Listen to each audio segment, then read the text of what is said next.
Port Adelaide coach Josh Carr has praised Eagles star Harley Reid's form ahead of Saturday night's clash at Optus Stadium.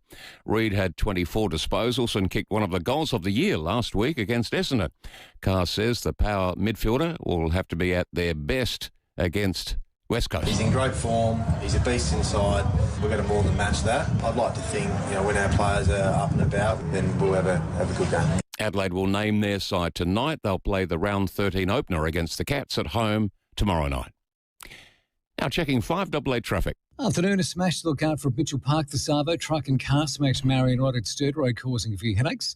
Got some urgent council works at the moment on the Parklands, Greenhill Road near Peacock Road. Quite busy as we speak, Fullerton Road near the Britannia Roundabout, and quite slow South Road through Mylene near the Thebby Theatre. Camera, Alawina Avenue, Mitchell Park. Discover the love of living in a Forestville apartment. Minutes from Adelaide CBD. It's a lifestyle made to enjoy every day. Visit forestvilleapartments.com.au. Adelaide's most accurate traffic on 5AA. Now the forecast, showers easing tomorrow, 15 the top, 10 the overnight low. A shower or two forecast for Friday, up to 17, the same on Saturday. And then Sunday, big surprise, sunny, a top of 19 degrees. Currently it's 15. Now let's hear what's happening on 9 News tonight. I'm Brenton Raglas. Tonight, trees down and swell surges. Our winter storm fallout. Is there more to come? See toy shop smash and grabs, all for Pokemon cards. How an Adelaide grandmother is now stronger than ever. The simple tips you can follow too. Plus, Matthew Nix reveals his team to take on the Cats at an Adelaide Oval blockbuster. 9 News. Your news. 9:06 on 9 and 9 now. In Adelaide and across South Australia, this is 5AA. Always Adelaide. Adelaide's only local sports show, the 5AA Sports Show. Coming up on the eve of game day, Riley O'Brien with the Crows team selection. Bruce McAvaney, 50 days out from the Glasgow Commonwealth Games. Willem Drew from Port Adelaide, plus Jimmy Bartell. And your calls, all coming up on the show. Rowie and Timmy G. The 5AA Sports Show. Yeah, well, after a big break from football here in South Australia, as far as the Adelaide Crows of Port Adelaide go, we're only one sleep away from the Adelaide v Geelong game outside there. Looking a bit better than it has the last few nights, so still take it easy, a bit greasy on the roads, you name it. We just want you to get home on the drive home nice and safe and still be listening to us. Sam, welcome. Thank you very much. Rowie's still on the sick list. We hope that he recovers soon and he's back to join us. Not too distant future, we hope. So, absolutely. All the best there, mate, and go well. You mentioned about the Adelaide Crows selection tonight. I've got some information just to hand. What do you got, Timmy G? It's up-to-date stuff. Scans have confirmed a low-grade hamstring strain for Adelaide defender Isaac Cummings. So the 26-year-old, he pulled out. We called it when we got the message come through the other night and at training, and he had to leave the track early. And unfortunately wasn't able to come up. So we'll just see how bad that is. And that means it's definitely missing tomorrow night. So here's Isaac himself actually talking about it. Yeah, I guess that first sort of nibble, I felt it coming a little bit, and I guess what you seen was me sort of testing it out a little bit, and then I sort of just had a little follow-up effort just to double-check, and sort of knew that I did something when I did that little second one. It doesn't feel too severe, so hopefully we get a bit lucky and we'll see how we go. Sounded pretty severe out of the Ambo running him in there by the sound. Yeah. What was going on there? What a classic. Now, he's definitely out, no doubt about that. If you want to talk selection, I think we know who's going to take that spot, don't we? Young Hugo on debut. Hugo Hawker-Hahn will be a running defender option for him, so that'll be a great change-up. We know Rankin and Thilthorpe aren't going to play, one with suspension, one with that calf. So Archie is still going to play, which is great. He's going to get through with that thumb, which is fantastic. Tex is set to return, which we understand. So we'll get all those team selections tonight at 5:50 when they drop. Riley O'Brien in on that time frame. He will be in at 5:45, 5:50, so he'll be right when the team drops. I heard a whisper he's actually training with the A grade. Is he? Yeah. Well, let's investigate that. A whisper for you? Once he's in, let's hope that there's some good news. Did I surprise you with that one? You did. Oh, thank you very much. You really did. I hope there's a surprise later tonight. Well, so what are you talking about? I like that. Look, on AFL 360 last night, Ben Keys was on. And, of course, they're drilling him about the game. But it's an important one against Geelong. Here he is. Yeah, it's a huge test against the Cats, who we've played already this season. So the first double up to play against them, and they got us done down there in Geelong. It was a tight contest though, so we're expecting it to be very similar. We're fresh and ready to go. This is a big matchup for the Adelaide Crows, and they'll be taken seriously, I think, again, if they can get a massive win tomorrow night against the Cats. It is at home, so they'll have a big crowd behind them. But Timmy, I want your assessment. What do you think is going to happen tomorrow night? Do you think, if I can get a small tip out of you, that Adelaide can get it done, or are the Cats going to be too good? No Rankin, no Thilthorpe puts my money in the other camp. So the thing I want to see tomorrow night is basically, what have you been working on to improve your game? And if it comes to fruition, you should beat the Cats.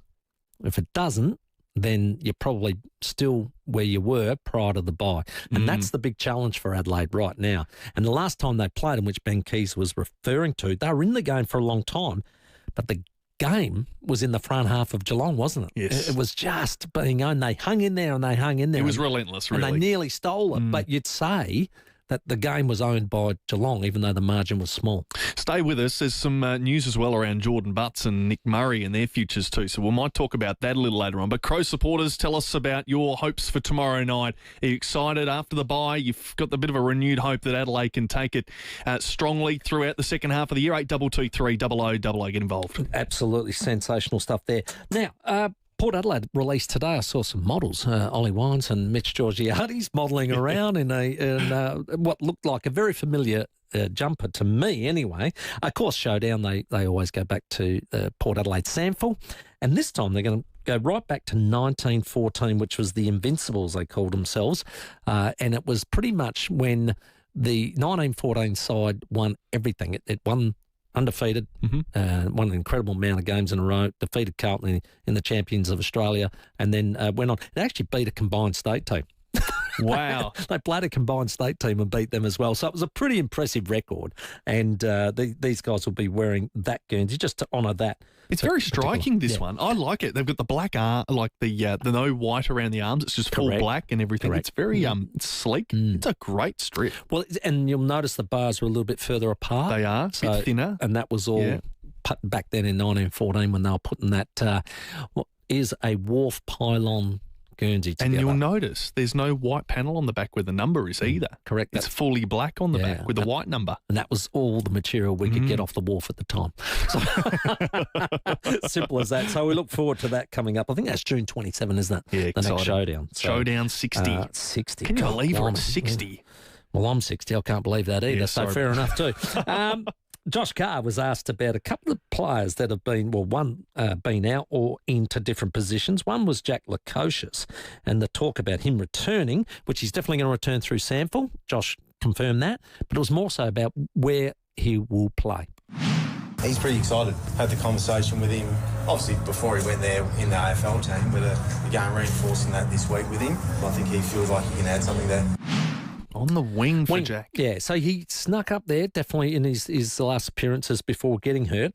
And there was some talk that a tall wingman is something we don't have at Port, and one you can come out to them, but also he's a ranging kick. So he's not a short kick that delivers to somebody coming up. He's a ranging kick that can get really deep. So I think that's the plan there. Do you like that he's looking at? Yeah, I do. I think I prefer him probably up on the wing than I do coming out. Or working between the arcs. Do you think he can find a home there? Yeah, I do.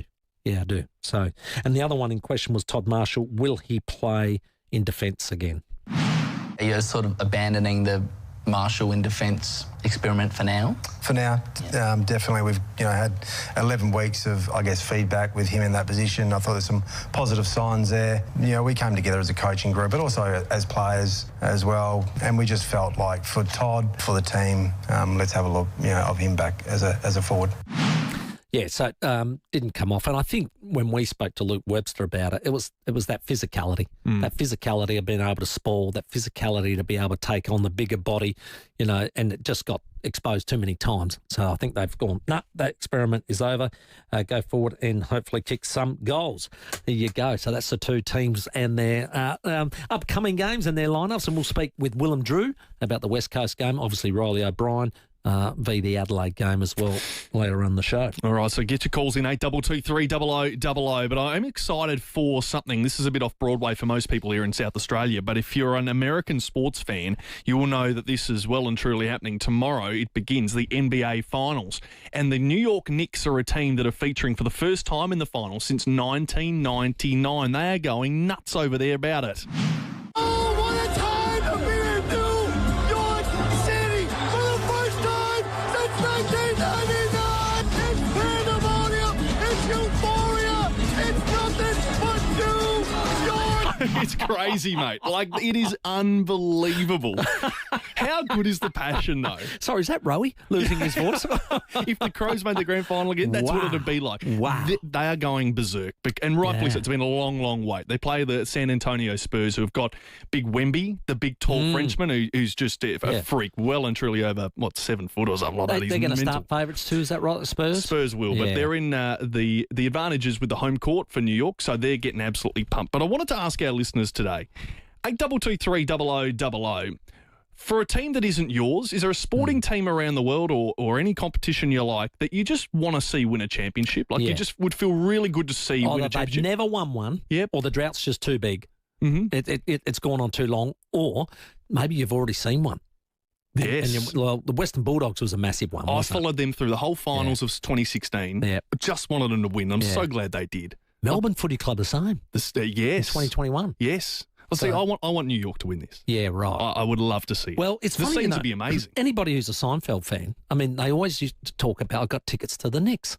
You know, getting tickets to the Knicks was almost impossible and the like. So you go, and I didn't realise they haven't won the championship for 53 years. 73. You've got to go back to 1973. Can you believe that? Yeah, that's mental. Don't worry about 99 when you just made it. That's 27 years ago. That's right. But actually winning, so that's why they would be so excited about this and seeing if it happens. But give us a call, 8223 0000. You know mine?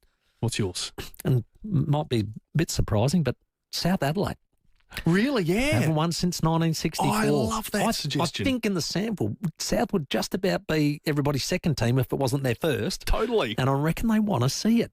And I know, the last time I was calling finals, Jason Horne-Francis was playing for South Adelaide. I remember. Nearly won the final on his own. But Prelim. They just got beat. Yeah. And I think everybody was like going, come on, South, come on. So, look, that's mine anyway. So give us a call. 8223 0000 is our number. We'll take your calls next. It's 19 after 4. Rowie and Timmy G, the 5AA Sports Show. Time to put the spotlight on SA's amazing businesses with 5AA's Best of SA. Ray White Business Sales helps business owners navigate sales and acquisitions with clarity and confidence. The Best of SA on 5AA, always Adelaide. Hilux, an unbreakable connection since 1968. The new Hilux is here to take you from the worksite to the weekend with confidence. If you're looking for a ute that Australia knows and trusts, Hilux has been proving itself for generations. Plus, every new Hilux comes standard with capped price servicing. Conditions apply. Experience the new Hilux difference and take a test drive today at the new Jarvis Toyota, Brighton Road, Somerton Park. Built like a brick house. Tough as nails. That's Basic Trailers for you. This EOFIS, use code 5AA to drive away with Rego for just $1. Made with 100% Australian steel in Adelaide. Basic Trailers. Basically better. Now, the Hutt Street Centre supports South Australians experiencing homelessness every day. Now, they provide meals, showers, support services and safe place for people doing it tough. And with the demand continuing to rise, especially through winter, which is a tough time of year, support from the community has never been more important. That's why this year, Walk a Mile in My Boots on Friday, August 7th is so important. It's raising vital funds for awareness for people experiencing homelessness right here in South Australia. And getting involved is so easy. Just sign up, spread the word and walk together on Friday, August 7. And if you can't be there on the day, a donation still makes a real difference. Absolutely do that, please. Step up and end homelessness. Now, register or donate today at walkamile.org.au. Treat your family and friends to something a little fancy from FIVEAA, your family liquor stores. If you relish your winter reds and you like them full-bodied, we have SA-made Shiraz, Cabernet Sauvignon and Malbec for you. A great way to warm up is with a dram of whiskey, and we have many great Australian distilleries with their own distinct flavours. Beer tastes change too, but you're covered with local craft stouts and porters. FIVEAA, your local independent SA family liquor store for over 50 years. Rundle Square is your local in the heart of the city. They have everything from lunch treats to convenient shopping, plus all those services. It's home to Romeo's Foodland, Boost Juice, Sushi Hub, KFC and McDonald's. Plus Nike's massive 3 levels, Opt Shop Optometry, Terry White Chemmart, FIVEAA and HSBC. Make the most of convenient shopping and get to know your local in the heart of the city. Rundle Square, corner of Rundle Mall and Pulteney Street. Winter on Kangaroo Island. It's not a season to stay in. It's not your average winter. It's the season that takes you by surprise. It's the escape that's right on your doorstep. Book a vehicle on the SeaLink ferry and up to 2 passengers travel free. But hurry, this offer is limited to the first 300 vehicle bookings. Discover Kangaroo Island today. Visit sealink.com.au or call 13 1301. Terms and conditions apply. The FIVEAA Sports Show with Rowie and Timmy G.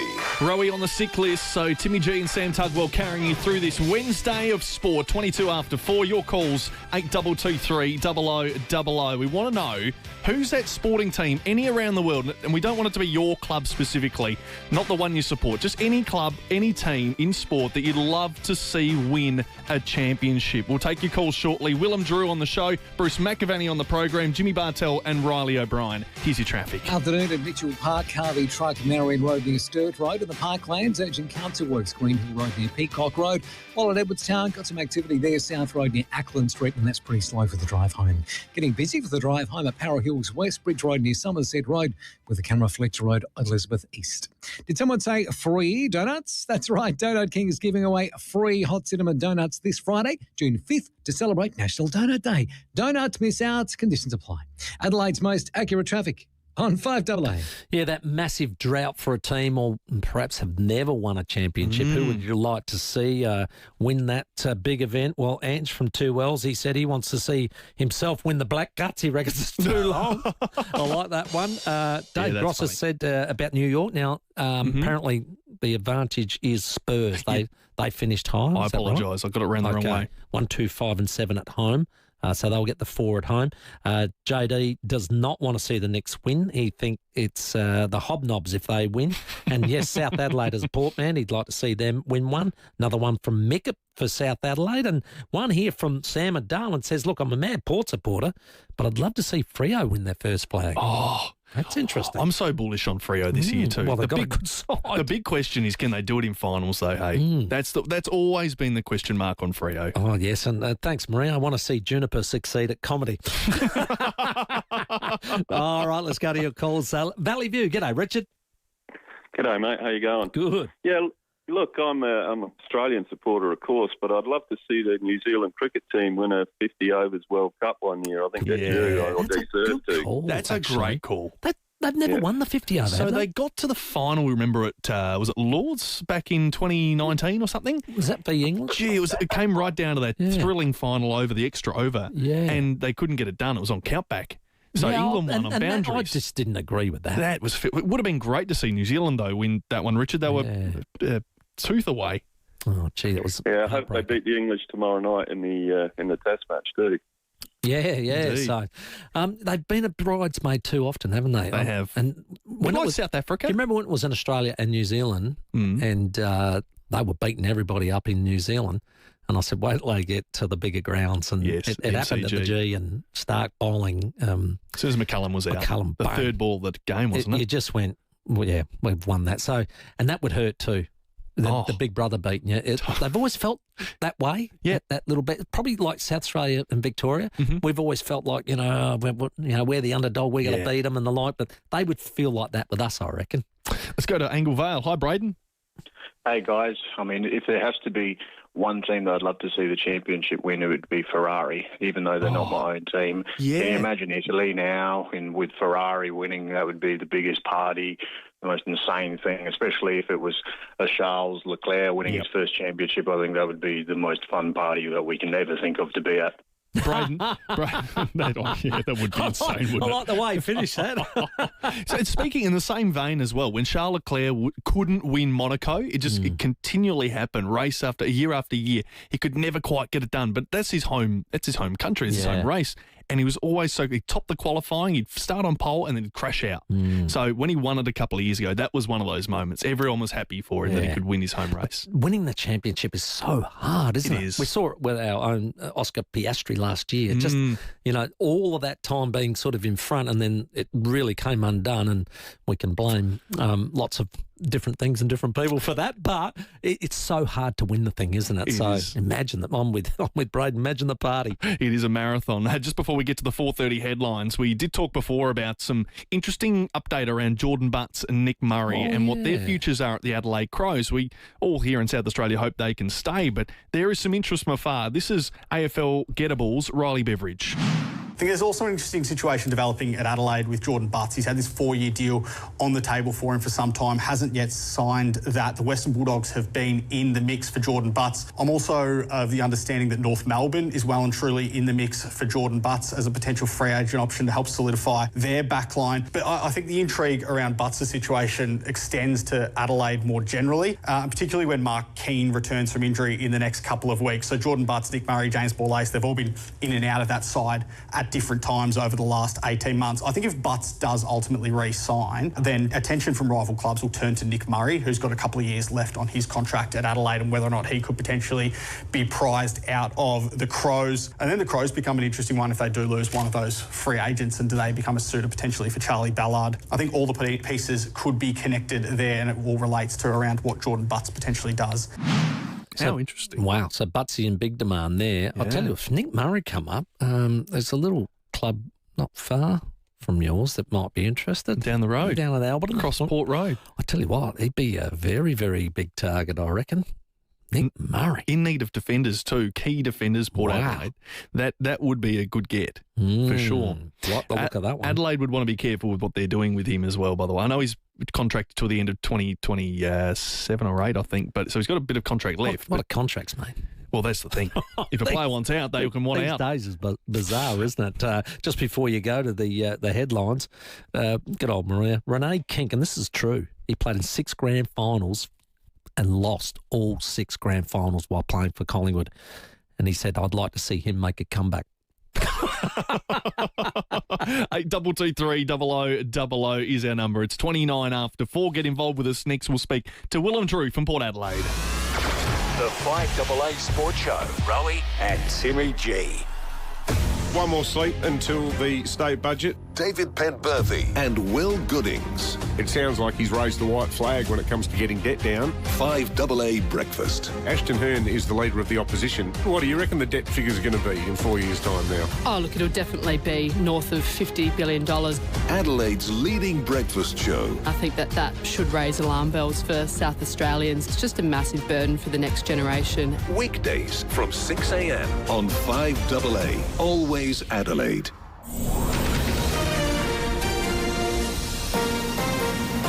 This is 5AA News. Always Adelaide. David Bruce with the 4:30 news headlines. The Australian economy has slowed down, with the Iranian situation partly to blame, according to the federal government. Australia and the Solomons have agreed to work more closely together to counter China's growing influence in the Pacific region. Fines will increase for service stations that don't comply with South Australia's real-time fuel monitoring scheme. And in sport, Collingwood is reportedly trying to persuade Lachie Neale to join them rather than go to WA. Now checking 5AA traffic. Afternoon, crash at Blakeview to look out for today. Main North Road at Medlow Road. Netherby a crash. Fullerton Road near French Street. And Mitchell Park Carby truck getting sorted out at the moment. Marion Road near Sturt Road. Slow going Fullerton Road driving home through Dulwich with a camera the Savo. Coventry Road at Monopara. Snooze end of financial year sale is on now. Up to 50% off selected mattresses. Plus, for a limited time only, take an extra 10% off selected mattresses on already reduced prices. Adelaide's most accurate traffic on 5AA. The forecast, showers easing tomorrow, 15 the top. Right now it's 15. We'll have more news at 5 on 5AA. Always Adelaide. There's one hybrid with an engine so smooth, you could play a vinyl record on top of it. In fact, that's what you're listening to right now. This record is being played smoothly on top of a Honda CR-V, all without skipping a beat. And if you think that's smooth, get this. Visit Formula Honda now and make the Honda CR-V yours from just $49,900. The new Honda Hybrid CR-V from Formula Honda. Smooth sailing. T's and C's apply. Rundle Street East is where Adelaide comes to feel inspired. This vibrant city boulevard balances historic charm and modern sophistication. Discover leading Australian fashion labels like Victoria & Woods, Assembly Label, Morrison, Caliber and Saba, alongside sought-after lifestyle brands like Honey and Gorman. From long lunches to late nights, cafes, restaurants and wine bars spill onto the street, shaping a place to linger, return to and rediscover. This is Rundle Street East. Now, if you need to move from A to B this winter, your very best move is hiring from Budget Car and Truck Rental. So true. They are so helpful. They give you boxes, tape for storage, furniture covers to make sure everything arrives in pristine condition, and Budget will have you sorted. Well, then you'll need the perfect set of wheels as well, and Budget has all of them. Cars, big and small. You can have moving vans. There's trucks available on standard driver's license, which is excellent. Plus, there's utes, there's hybrids, there's trailers, there's 12 to 25-seater buses, and more. They've got the whole range. And now, once you've chosen that vehicle, grab Budget's blankets, trolleys, tape, storage, boxes, you name it, and everything will go smooth. It's job done easy with Budget, a family-owned business with friendly staff you can count on and multiple locations across the state. You got something big to budge? Well, Budget with a Budget rental truck. Call 13 27 27. Hi, this is Ange from Allianz. My car's been hit. I'm on the side of the highway. We'll take care of the car. But first, are you okay? I'm okay. We know this isn't the call you want to make, but when you do, you'll speak with a team who know exactly what to do next. Is Allianz worth it? I reckon. Allianz. Comprehensive car insurance issued by Allianz Australia Insurance Limited. Before buying, read the PDS, go to our website for a PDS and TMD. 6 episodes in, 2 to go, and the snack bowls run dry. Don't move a muscle with Woolworths. Delivery from 60 minutes, my kind of Woolies. See our website for availability, T's and C's and exclusions.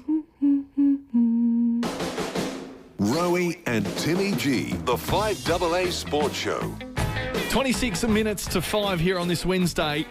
Bruce McAvaney is going to join us at 5 o'clock tonight. You won't want to miss it. He is so passionate about the Commonwealth Games starting. It's only 50 days away. So Bruce will join us on the show. Riley O'Brien's in the studio as well very soon as we discuss the Crows team selection tonight. Jimmy Bartell's on the program, and we are taking your calls on 8223 0000. Who is that team in sport anywhere around the world that you don't support but you would love to see win a championship? Just quickly on the text, I love this from Jimbo. He said, I'd just love to see a championship in Australia's hands at the FIFA World Cup this year. And this one as well from Mick, the Cleveland Browns to win a Super Bowl. That would be awesome. I agree. Yeah. They've been cellar dwellers for a long time, the Cleveland Browns.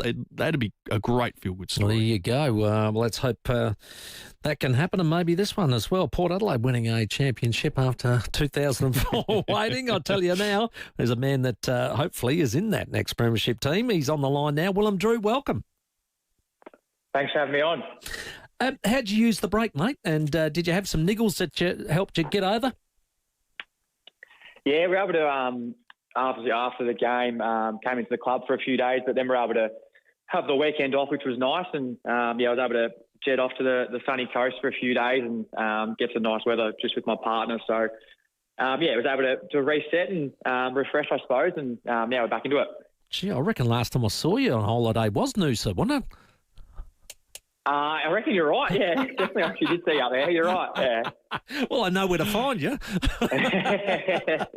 Oh, good stuff. Hey, Kari said, I heard him this week just say, we got to get back to what we were doing. And we were doing a lot of stuff really well. And it just seemed in those last 3 to 4 weeks, it just seemed to drop off.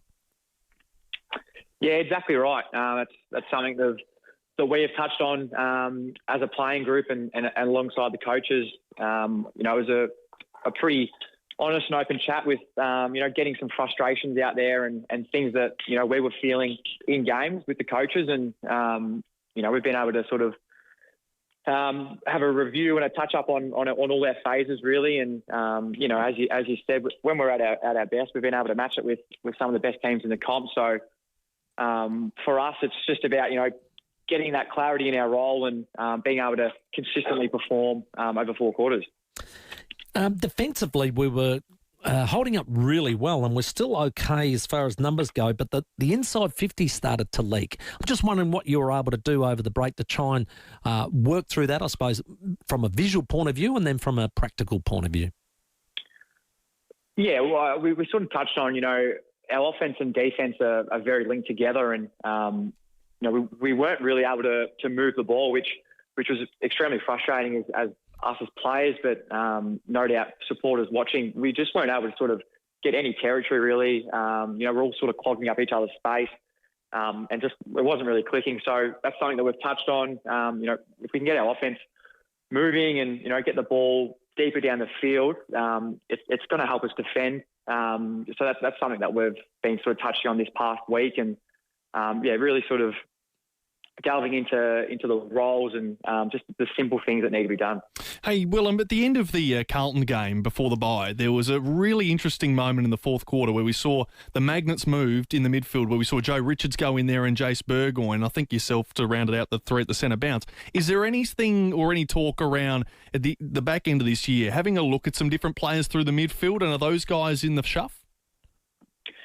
Yeah, definitely. Joe Richards has got a super work rate, tough, clean, reliable teammate. So, he's definitely one that can roll through there. And, Jace Burgoyne has been in there a little bit over the past sort of couple of weeks, but he's another one who I feel like no matter where he plays, he's able to sort of just get his job done. So, yeah, no doubt over next little bit, having some different people go through there and just a different mix is, exciting and can change things up as well. And speaking of moving magnets, Jack Lacoste has been nice to have his magnet back on the whiteboard for starters, but it sounds like he's going to head to a wing role for the end of this year. Do you like the sound of that, and is he on board? Yeah, absolutely. He got through training today, and I think Kari mentioned in his press conference that, Jack will be playing sample this week. So just first of all, it's great to have him back out there. But, last couple of weeks he's been training on the wing. Obviously, everyone knows he's got a great kick. He's got a great work rate as well. So a damaging player who can push forward and kick goals would be, really nice on that wing. Speaking with Port Adelaide Vice Captain Willem Drew. Now, Willem, we got a new boy in the fold there, the Xavier Bammett and big Alex Van Wyck. How are those boys looked? Yeah, both have looked really well. Alex actually, he trained with us throughout the pre-season, and it was no surprise to sort of see him get picked up. He was extremely impressive throughout pre-season, and super pumped that he's able to get his opportunity. And Xavier obviously coming over from North Melbourne.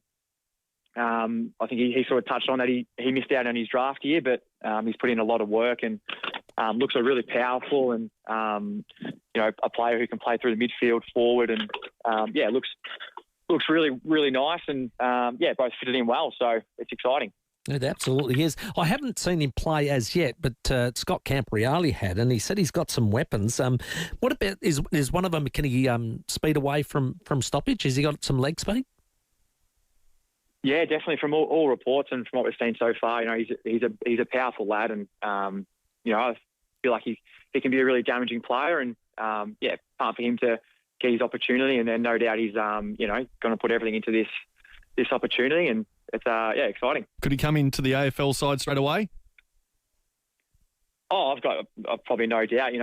He had an outstanding year with North Melbourne in the VFL, and he obviously got a lot of those attributes that got him picked up. So I'm sure when he gets his opportunity, he'll make the most of it. Kane Farrell sort of got underneath the radar post the Carlton game, had a bit of an adductor strain. How has he gone this week, and is he likely to be able to play?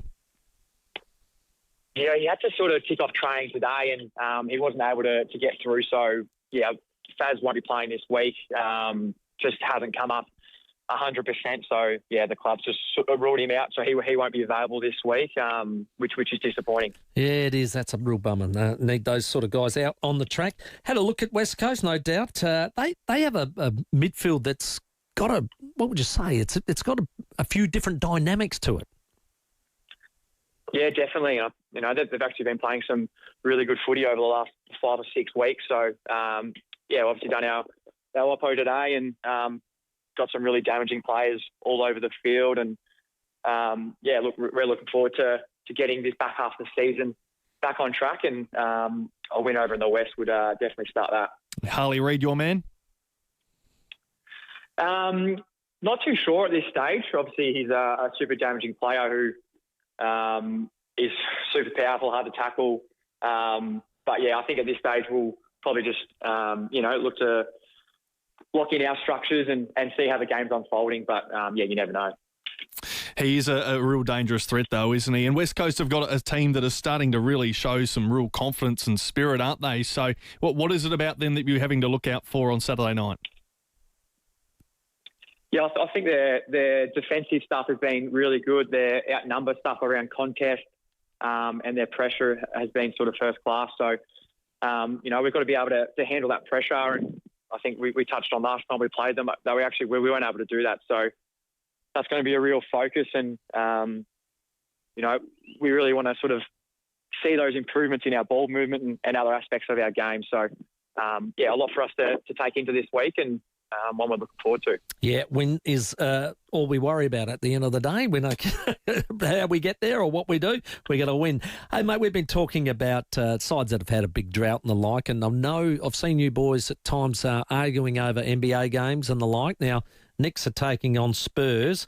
Are there anybody in amongst your camp that are favouring one way or the other? Jordan Sweet is a big NBA man. Also, Christian Moraes as well, who was apparently a star junior. So, those two boys. Did he tell you that? Did he tell you that? Or? Yeah, he has a few times, definitely, for sure. So, which way are they going? Because Knicks haven't won one since 1973, and that's the drought we're talking about. Yeah, to be honest, I'm not too sure, but it'd be nice to see them get up, I suppose. It'd be great. Yeah, it sounds like you just like your footy. Yeah, I'm not too big in my NBA or NFL or anything like that. Footy and cricket. Big ones for me. Oh, I love you, Willem Drew. Eyes on the prize, mate. Eyes on the prize. Could have been born with me, I reckon. Hey, all the best on Saturday night, buddy. No worries. Cheers, boys. Thanks for having me on. Good man. One of the keys to our midfield and does all the one percenters, which we absolutely love. Willem Drew, our guest. Yeah, he certainly is and does a fantastic job. We'll take a quick break at 16 minutes to 5, get back to your calls. And very shortly, we're also going to discuss a little bit around this Big Bash merger, which is really starting to talk a bit of, the ACA. Last night we released about Melbourne. Selling off one of their franchises and creating the other one as the home base, and it's caused controversy. It certainly has, and there's a statement from the Cricketers Players Association, so we're going to get into all that very shortly and find out where it all lies, because it doesn't sound friendly. Here's your traffic. A few crashes getting cleaned up the Savo, one at Blakeview, Main North Road at Medlow Road, another one to look at Netherby, Fullerton Road near French Street, and a Carvey truck crash getting cleaned up to at Mitchell Park, Marion Road near Sturt Road. Busy right now, South Road, Edwardstown, quite slow, Marion Road, Marion, with a camera, Adams Road, Craigmore. Gear up for less this long weekend at Anaconda. Get 50% off selected jackets and vests by Mountain Designs and Cape. See online for terms and conditions. Pay less to play more at Anaconda. Adelaide's most accurate traffic on 5AA. Rowie and Timmy G, the 5AA Sports Show. Here's another top tyre tip from Tyre Power. Rotating the tyres on your car is just as important as a wheel alignment. It helps your tyres to wear evenly, so they'll last longer. Visit tyrepower.com.au or call 13 21 91 for your local independent owner. Adelaide's local, trusted and truly connected talkback radio station. 5AA. Always Adelaide. Finding your next Volkswagen? That part's easy.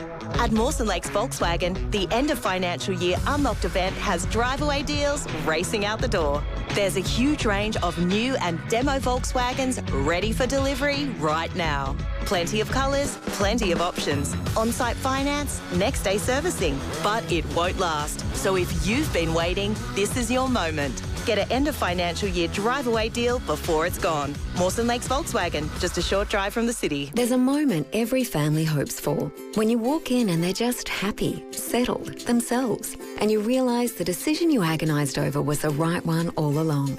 Para Ability Community Care is one of the state's largest and most trusted disability accommodation providers. We're improving lives in small ways every day. Our PAC fully trained carers give your loved one the life they deserve and give you back the relationship you always wanted. Experience our kindness and connection. Visit ourpac.com.au. You've been to Turkey Flat Vineyards, haven't you? I have. Yeah, we had our Christmas show I there. loved it. It was there. awesome, wasn't it? Yeah. I've been several times. Now, if you haven't been to Turkey Flat Vineyards in the Barossa, well, what are you waiting for? What are you doing? How silly can you be? Now, look, it's less than an hour from the city, and it is. I've timed it, and it feels like a completely different world when you get out there. It really is. You're sitting on the lawns with a glass of Shiraz that came from the vines that are genuinely among the oldest in the world. Or if the weather's doing its thing, you're inside by the fire as well, all blanketed up with your best friends. Either way, nobody's rushing you. No.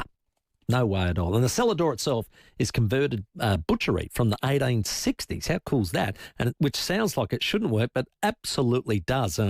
Having been there for a tasting and a lunch and a dinner, it just goes on. Take the family, grab some friends, make a weekend of it, which you should. And here's something. Use the code RADIO. RADIO, if you didn't know that, at checkout, and you'll get 20% off. Google it.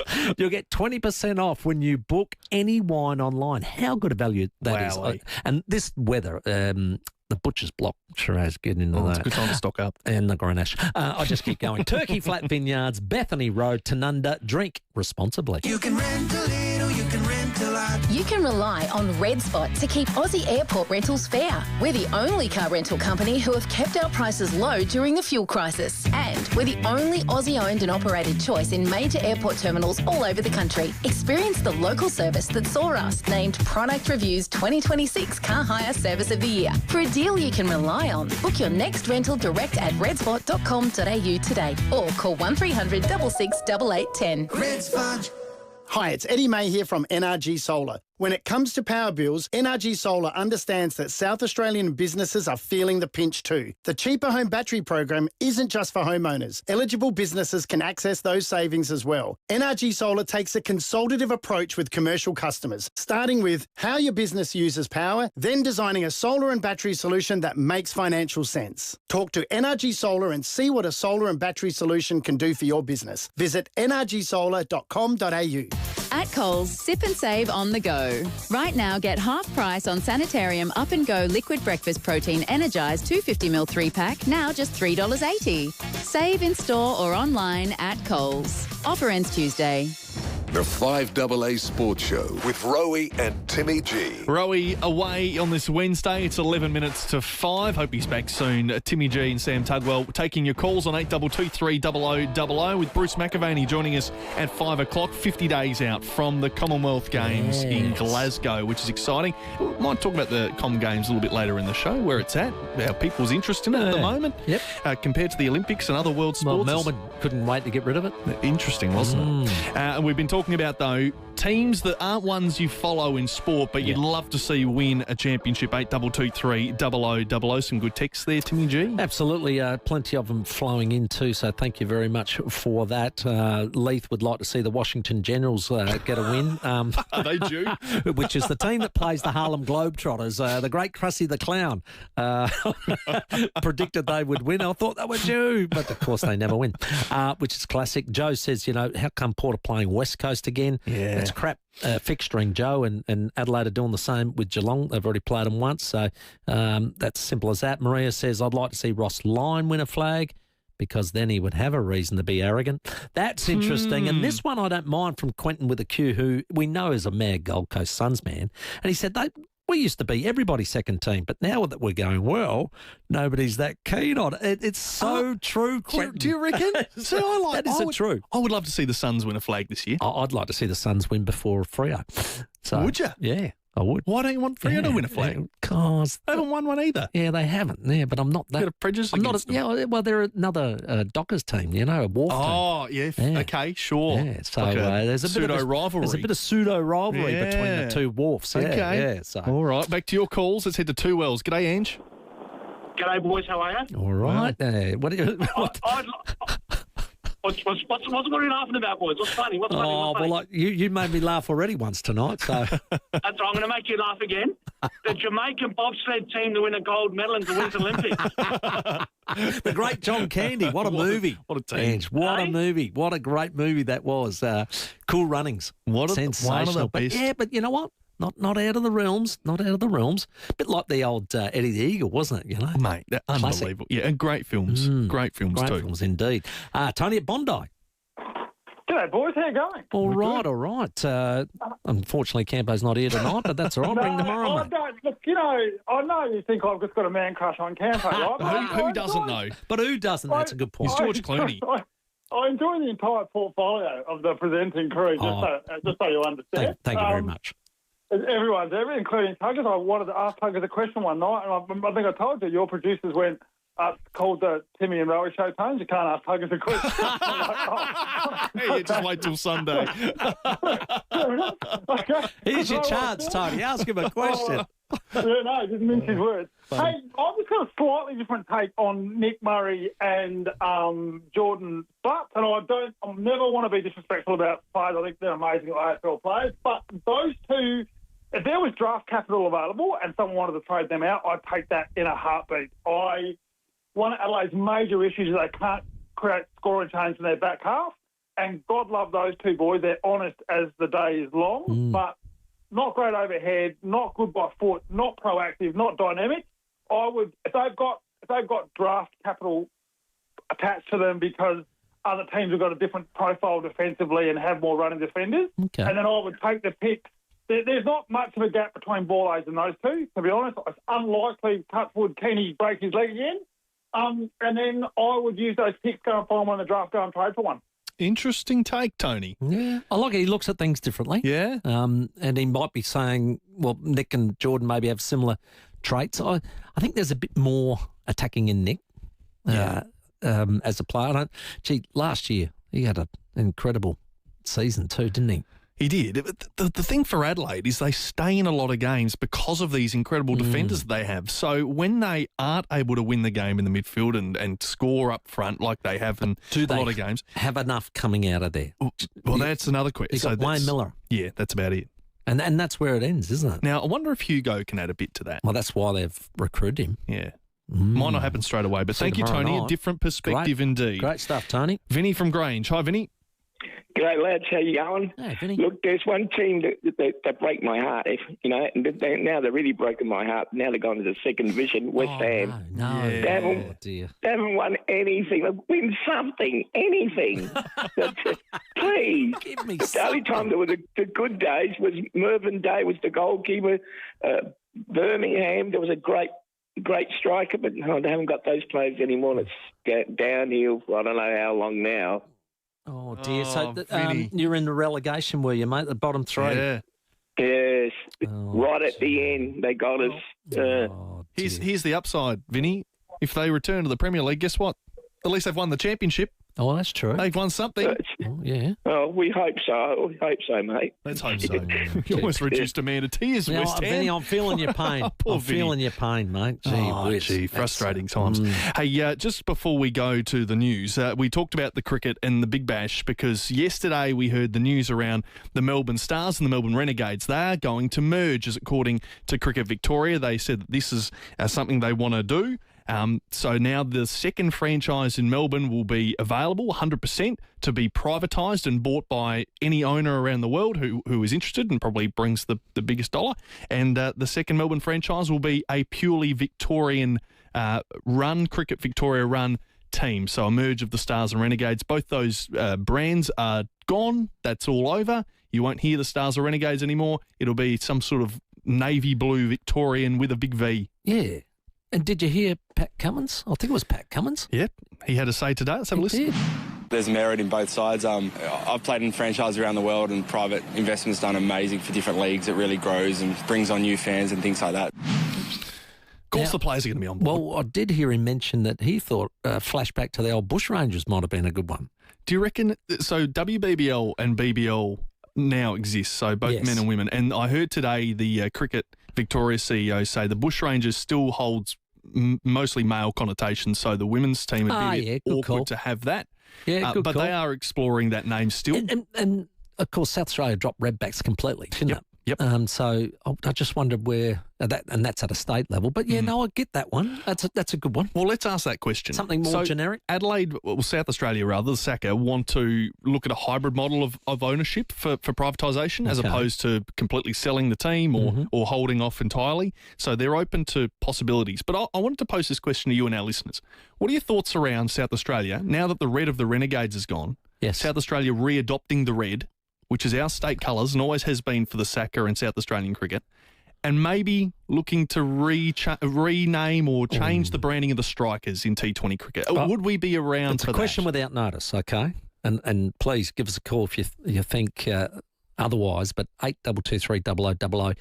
Have we, over the past 15 years, established a really good brand in the strikers and it's distinctly different to state cricket team? I don't want to touch the red in T20 cricket. I love the Strikers brand. I think it's too strong to get rid of. I think we've already built that, and it took a lot, and that's what I'm concerned about with the Victorian teams, is what do? They got to start from scratch twice, don't they? They do. With the team that they keep the licence for and the one they sell. Yeah. And I reckon that's a lot of lost ground that's going to be hard to make up. And Stars and Renegades fans over this period of time are now going, well, who do I follow? Which one do I go for? Yeah, here's the Cricket Victoria CEO, Nick Cummins. Basically, what we're looking to do is merge the Stars and Renegades brands that will free up one licence, and our intention is to sell that licence to a private investor at 100%. So not a minority investment, but total ownership, change the name, hire the coaches, do all of those sorts of things, and then have another team that is owned by Cricket Victoria and would represent Victorian cricket. So that'll be a real challenge for them. This ACA's put out a statement. They're not happy about Victoria Cricket's announcement. They think it's premature, and they think a privately owned club has created confusion, uncertainty, anxiety amongst the players at the moment, because the lists, you sort of go, well, if you've merged the Stars and Renegades, what happens to the playing group? What do they do? Are they now unemployed? Are they still on a list? Start from scratch. So from what we understand, the Renegades list, the Renegades team, is still associated with this sellable privatised team at the moment. So those players on that list are floating in cyber. With absolutely no name or no brand. Wow. And the Stars are apparently associated with this new Victorian merged team. It's caused a bit. It's interesting. For, our friend Paul Marsh, who used to be the head of the Players Association for AFL, is now with the Cricketers Association. He's representing the players of that, and they're not happy about it either. And they want to meet as quickly as possible to sort this out. As it stands, Australian cricket is not unified, and on a way forward, as a result, we are a long way off a solution. Interesting stuff. Have your say. Call in 8223 0000 and stick around if you're keen on the Commonwealth Games. Bruce McAvaney is going to talk all about it after the news. Rowie and Timmy G, the 5AA Sports Show. We love to see you CMI. The next generation Hilux is in stock right now at CMI Toyota, SA's #1 selling Toyota dealer. Come and experience the Hilux range for yourself, including SR, SR5 and Workmate, with selected models available for immediate delivery. View the range at cmitoyota.com.au or visit CMI Toyota today. We love to see you CMI. Oh, what a feeling, Toyota. Do you have a concern about your aged care? If you have feedback or concerns, you can talk to your provider. They must respect your right to choice, dignity, and feeling safe. You can also talk to the Aged Care Quality and Safety Commission. We help resolve issues and take action when needed. Safe, quality care is your right. Find out more at agedcarequality.gov.au. or call 1800 951 822. Winter on Kangaroo Island. It's not a season to stay in. It's not your average winter. It's the season that takes you by surprise. It's the escape that's right on your doorstep.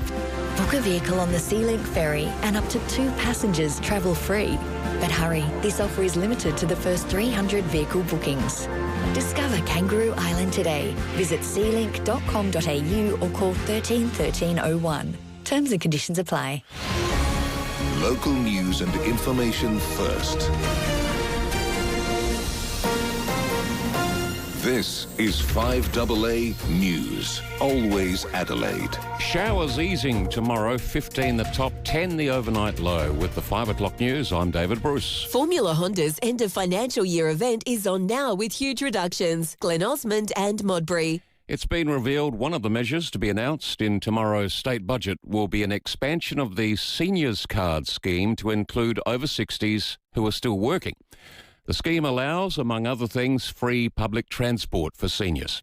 Treasurer Tom Koutsantonis has also admitted that the state's debt is increasing to over $50 billion. But he says there's a very good reason for that. Well, debt will increase because the North-South Corridor and Women's and Children's Hospital aren't being built for free. We've got to pay for them. Petrol stations which don't comply with South Australia's real-time fuel monitoring scheme will now face heftier penalties. Legislation upping the fines has passed state parliament. The maximum penalty has doubled to $20,000. Expiation notices for breaches are up from $550 to $5,000. The federal government maintains the Australian economy is performing well given the tough global circumstances. Latest data shows growth of 2.5% over the year to March, which is slower than the market expected. Higher interest rates at the start of the Iran war is eating into household budgets. But Treasurer Jim Chalmers argues the growth numbers are still solid. This is the equal fastest annual growth in almost 3 years. It shows how resilient our economy is at a time of very substantial global economic volatility and instability. One of the architects of the AUKUS agreement is confident Australia will still receive Virginia-class submarines. Some have questioned America's manufacturing capabilities after a deal was changed to only provide us with 3 second-hand submarines. A number of government MPs believe this has opened the door to renegotiate the arrangement. But former Prime Minister Scott Morrison claims the US and Britain are fully committed to the project. When the Starmer government came in, they're going to scrap AUKUS. They're doing a review. Well, no, they didn't. They actually committed to it more strongly. And then Donald Trump, he was never going to support it. Now, I saw the former president that was at the time, was in 2024. I caught up with him in New York, and I came out of that meeting and said, it's all going to be fine. And people said to me, you're dismissing it. Well, it was. Police have been seen carrying boxes in and out of Mick Gatto's Victorian property after they executed a search warrant this morning. Mr. Gatto and his wife have now been released after being questioned all day by police. Detectives who've been probing corruption within the construction industry have confirmed it relates to alleged financial offences. Mr. Gatto has previously been accused of taking kickbacks from building companies, allegations he's always denied. Specific batches of Nature's Own supplements are being recalled nationwide over glass contamination fears. There are concerns the affected glucosamine and magnesium bottles pose severe injuries and swallowing risks. Passengers who bought the products sold since May are urged to return them for a full refund. Now 5AA Sport.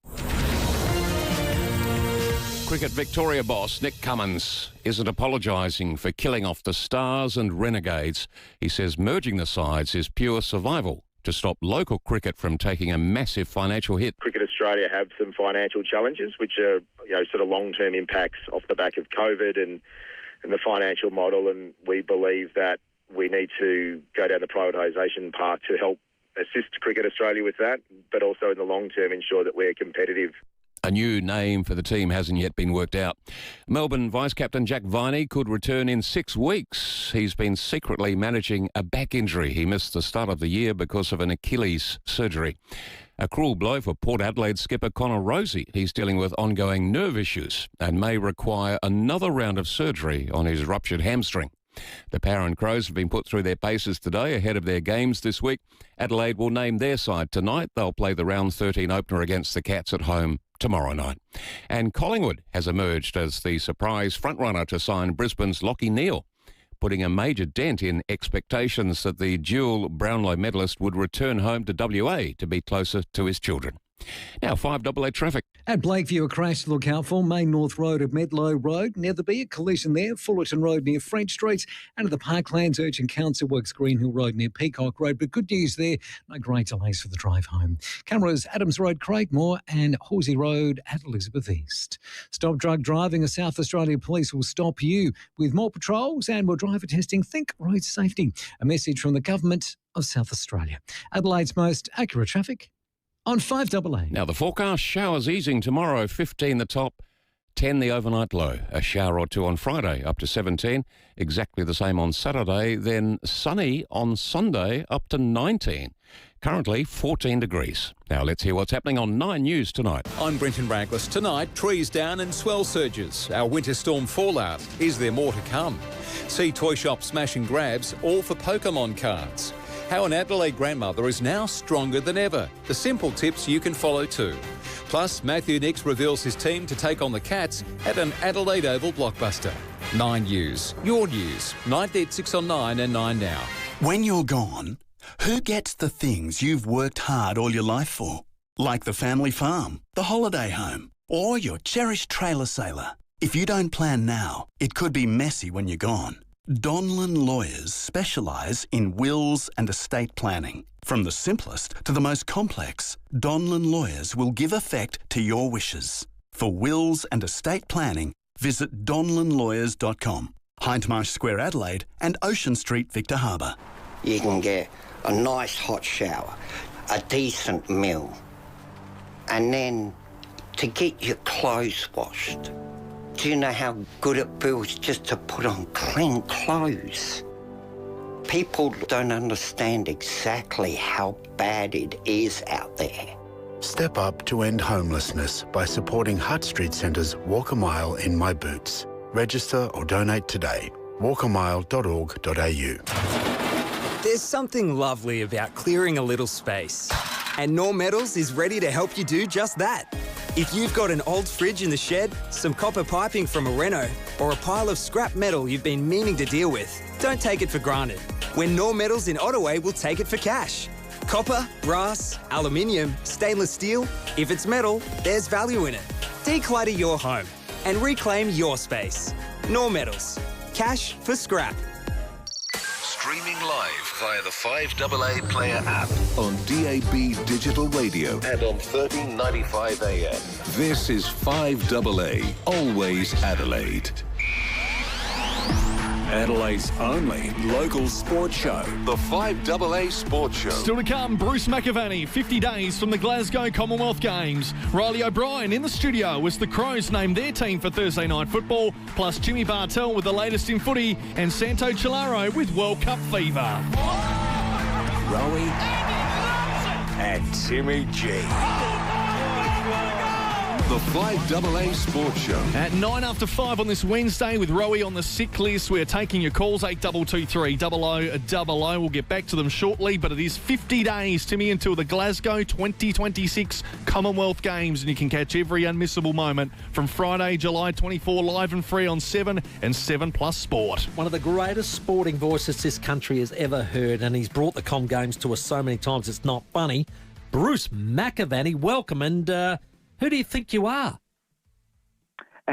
Thank you, Tim. Well, and you said, who do you think you are? Yeah, I watched it. Experience. I watched it, my friend. God, it was exciting. I loved it.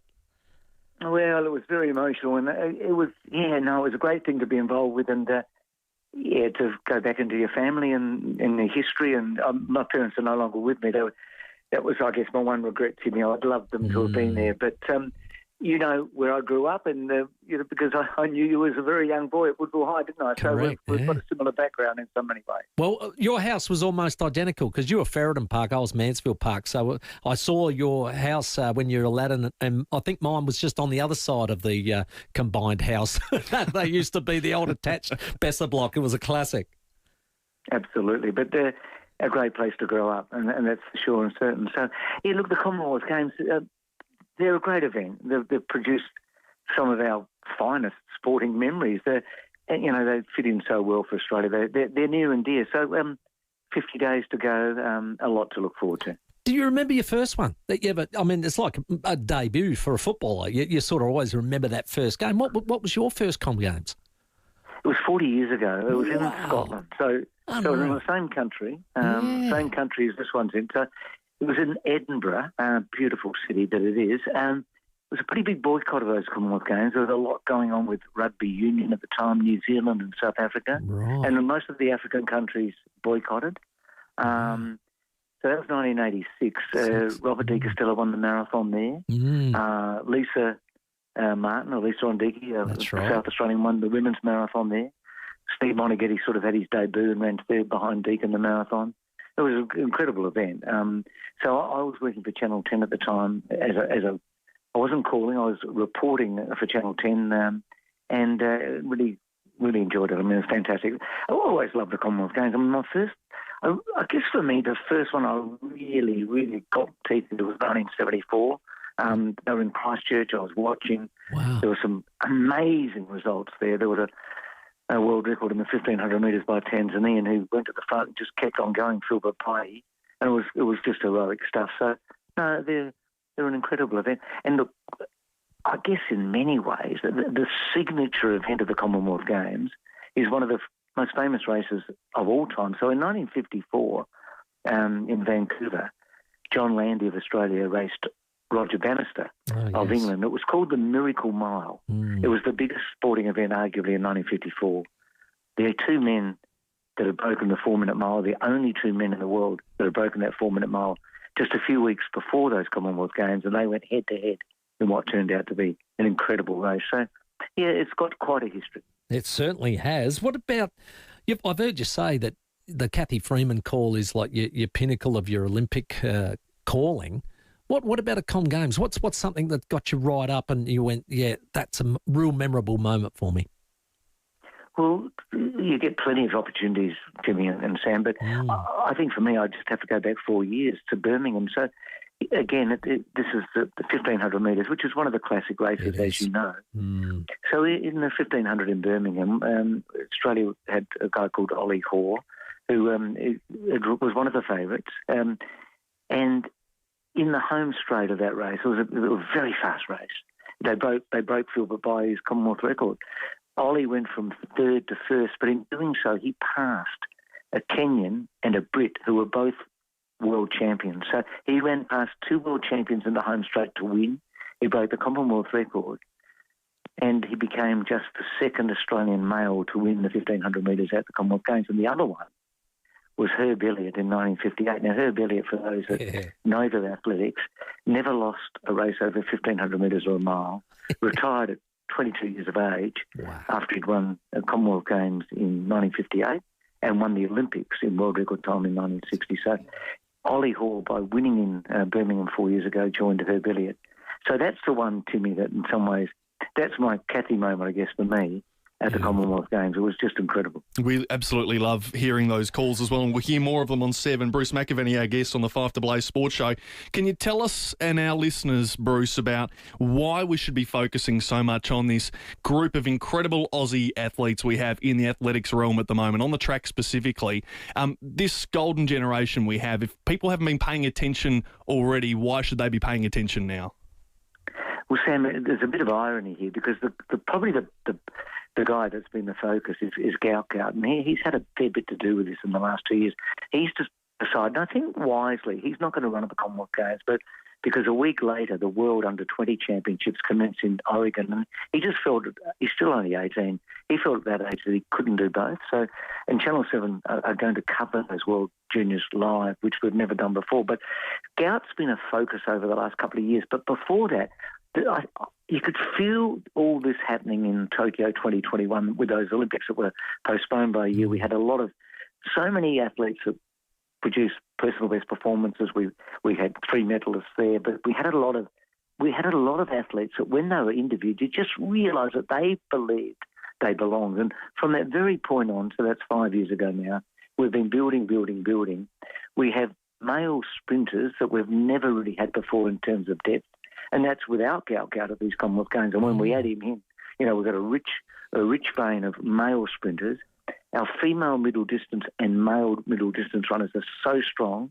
Got a couple of very good distance runners, and then we've got all these people in the field like Nina Kennedy and Nicola Oleschlager, so that's pole vault and also high jump, and Curtis Marshall in the pole vault. So we do have, and Matt Denny in the discus, I could go on, we do have the deepest group of track and field people I can remember in my lifetime. And, I go back to 1953. I haven't been calling that long, obviously, but that's been genuine, authentic. I'm not just making that up. So we do have a lot to look forward to. While I'm rabbiting on, so to speak, a couple of South Australians that I'm very proud of. One of them's Curtis Marshall. He's been based in Perth for a long time, but he's a true blue South Australian. So he has the opportunity, if he is to win the pole vault, to become the first Australian male to win 3 consecutive gold medals at the Commonwealth Games in track and field. Hasn't been done before. One female's done it in the hurdles, Pam Kilbourne. Wow. No Australian man has ever won 3 consecutive gold medals at the Commonwealth Games. So that's Curtis Marshall in the pole vault. And the other South Australian of great note is Aidan Murphy. Now, that's a connection with FIVEAA, of course, with his father. But Aidan and Aidan's mum, Tanya Van Heer, was a triple medalist from the 1998 Kuala Lumpur Commonwealth Games, where she really reached her peak. She was an incredible runner from 100 through to 400. Aidan, 4 years ago, was the great junior of Australia, and then Gout came along. And then Aidan had a couple of not so good years, but in the last 18 months, he's gone absolutely through the roof. He's a world-class 400-metre runner, a world-class 200-metre runner, and he's part of this 4x400-metre team that could do anything. So South Australia's got a couple of people they should be very proud of. Aidan Murphy's I think he's 22 years of age, and Curtis Marshall, who's been around for a bit longer. I love that you've spoken about Curtis, because he little forgotten. So I went to school with Curtis, in fact. I played footy with him in younger age, and he comes from a wonderful family. His dad coached me, in fact, so has a great background. I loved his career, watching all the way through from his juniors now to what he's achieving. And being able to watch Aidan, we've been able to see him now for probably the last few months dominate and match and almost break records across the country, national records that have stood for a long time. Has he been the rising star of this season for our athletics? I think, Sam, he's just about the rising star. I mean, we've got so many others, and we've got even younger ones, but to me, he's in many ways made the biggest improvement. He showed it last year. You could see he was coming back very strongly.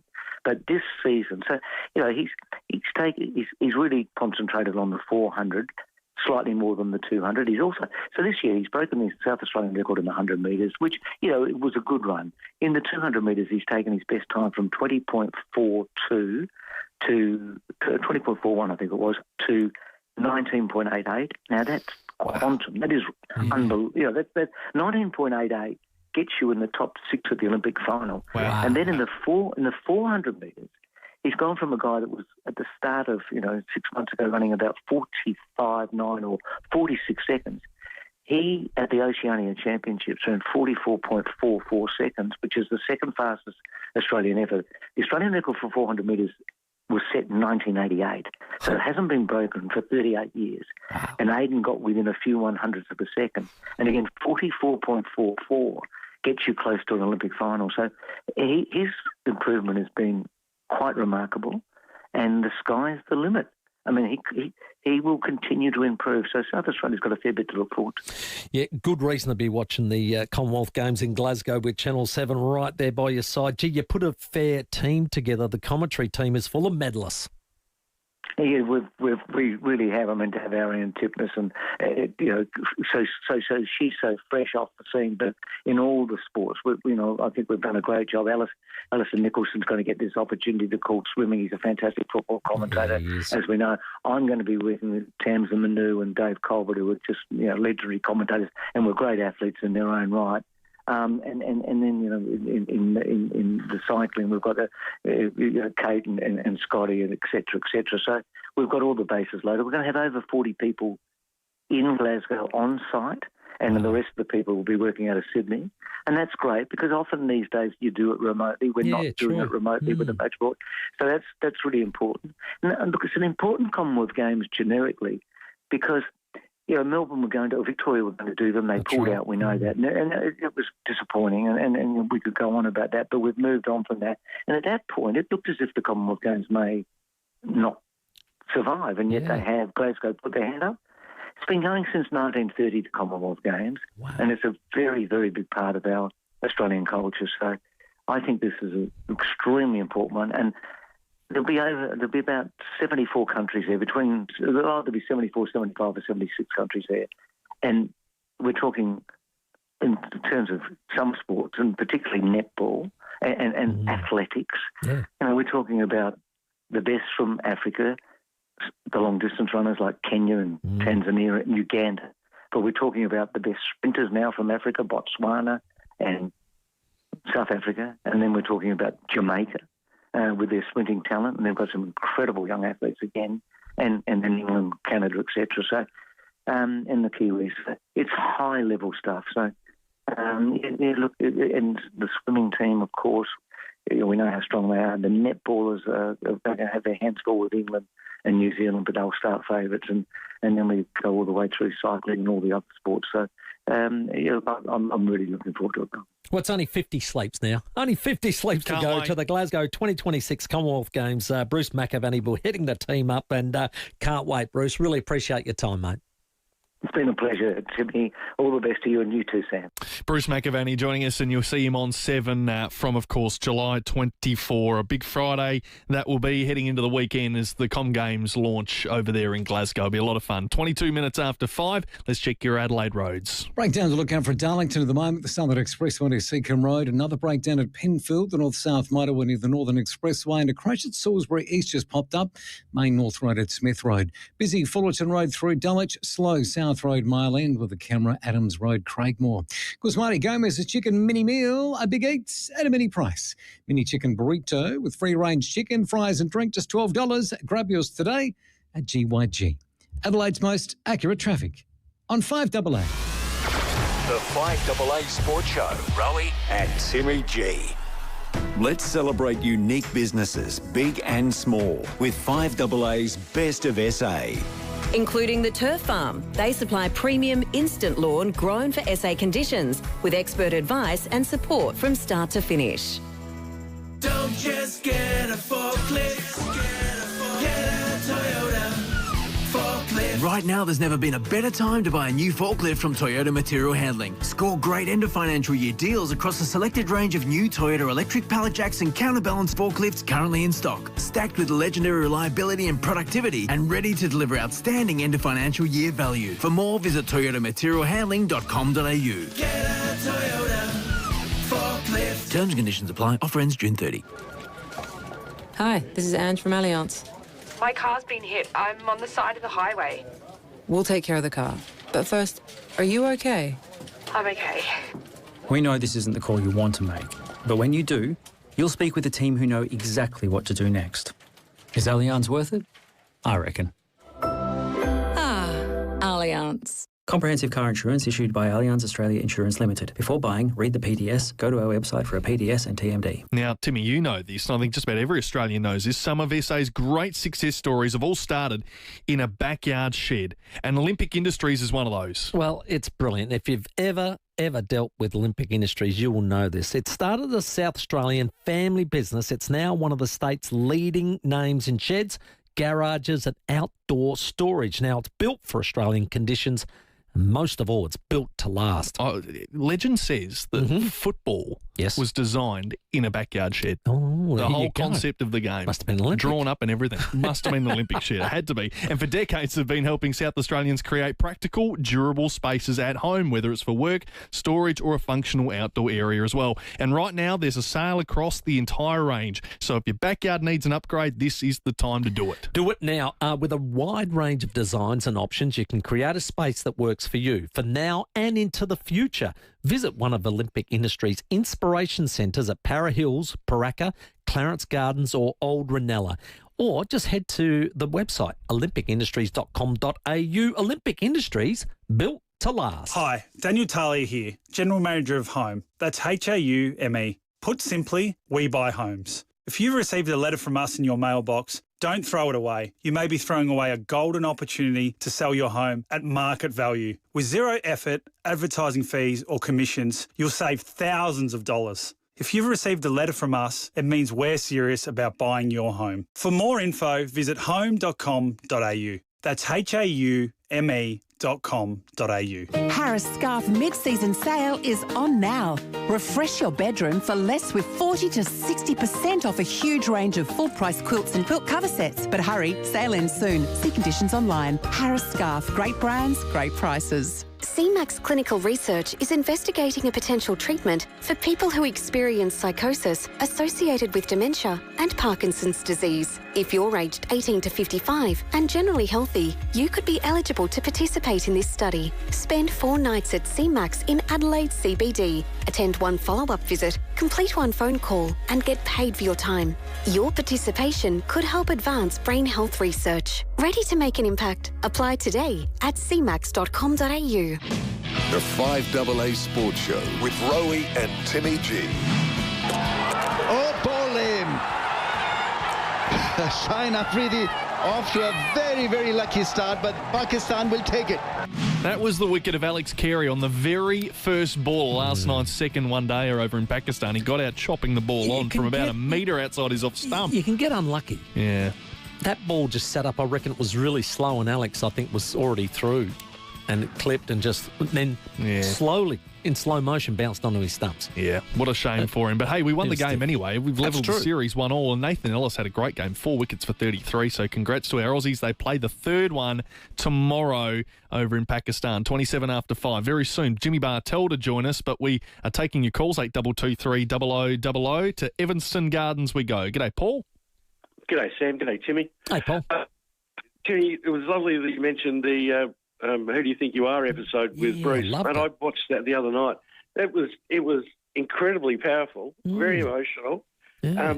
And a bit like you, it was lovely seeing him obviously in the driveway of his house at Ferryden Park. Because so many of us have that as our background, growing up in, Ferryden Park, or in my case, Evanston Gardens, housing commission houses. And, you think about where people have gone from those humble beginnings. It's really quite amazing, but it was lovely, and he's such a pro. Like, he really didn't want to discuss it.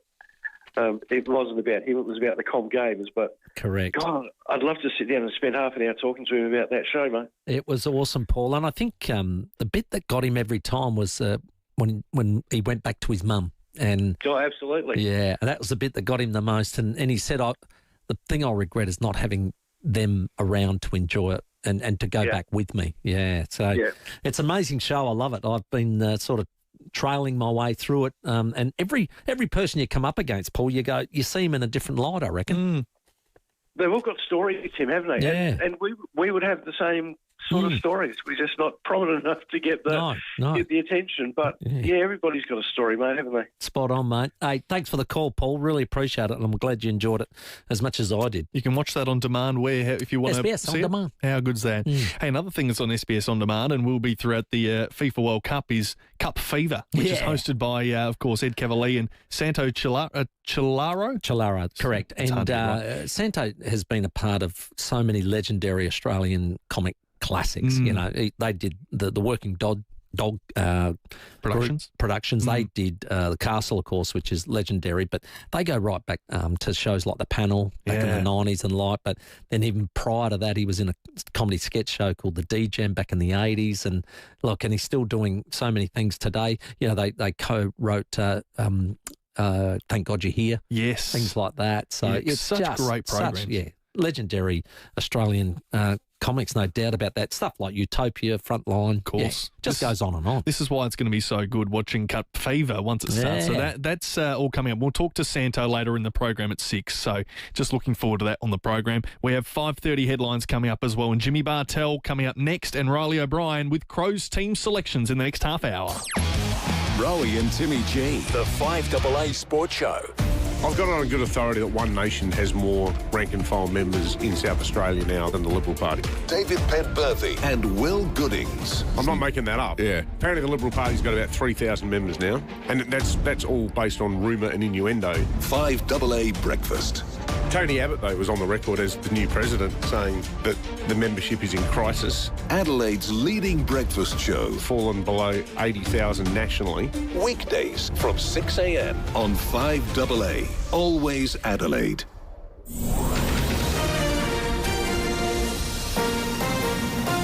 This is 5AA News. Always Adelaide. David Bruce with the 5:30 news headlines. More questions being asked by politicians of all persuasions after the US decided to provide only second-hand nuclear submarines to Australia. Australia and the Solomon Islands have agreed to negotiate a new security treaty. A partial freeze on public service jobs over the next 12 months will be included in tomorrow's state budget. And in sport, the Adelaide Crows have been training today as they get ready to take on Geelong at Adelaide Oval tomorrow night. Now checking 5AA traffic. A couple of breakdowns getting sorted at the moment. One at Darlington, Southern Express 1 to Seacombe Road. Another one at Penfield, the North-South motorway near the Northern Expressway. Smashed at Salisbury East, getting cleaned up. Main North Road at Smith Road. Quite sluggish for the drive home Fullerton Road at the Britannia Roundabout.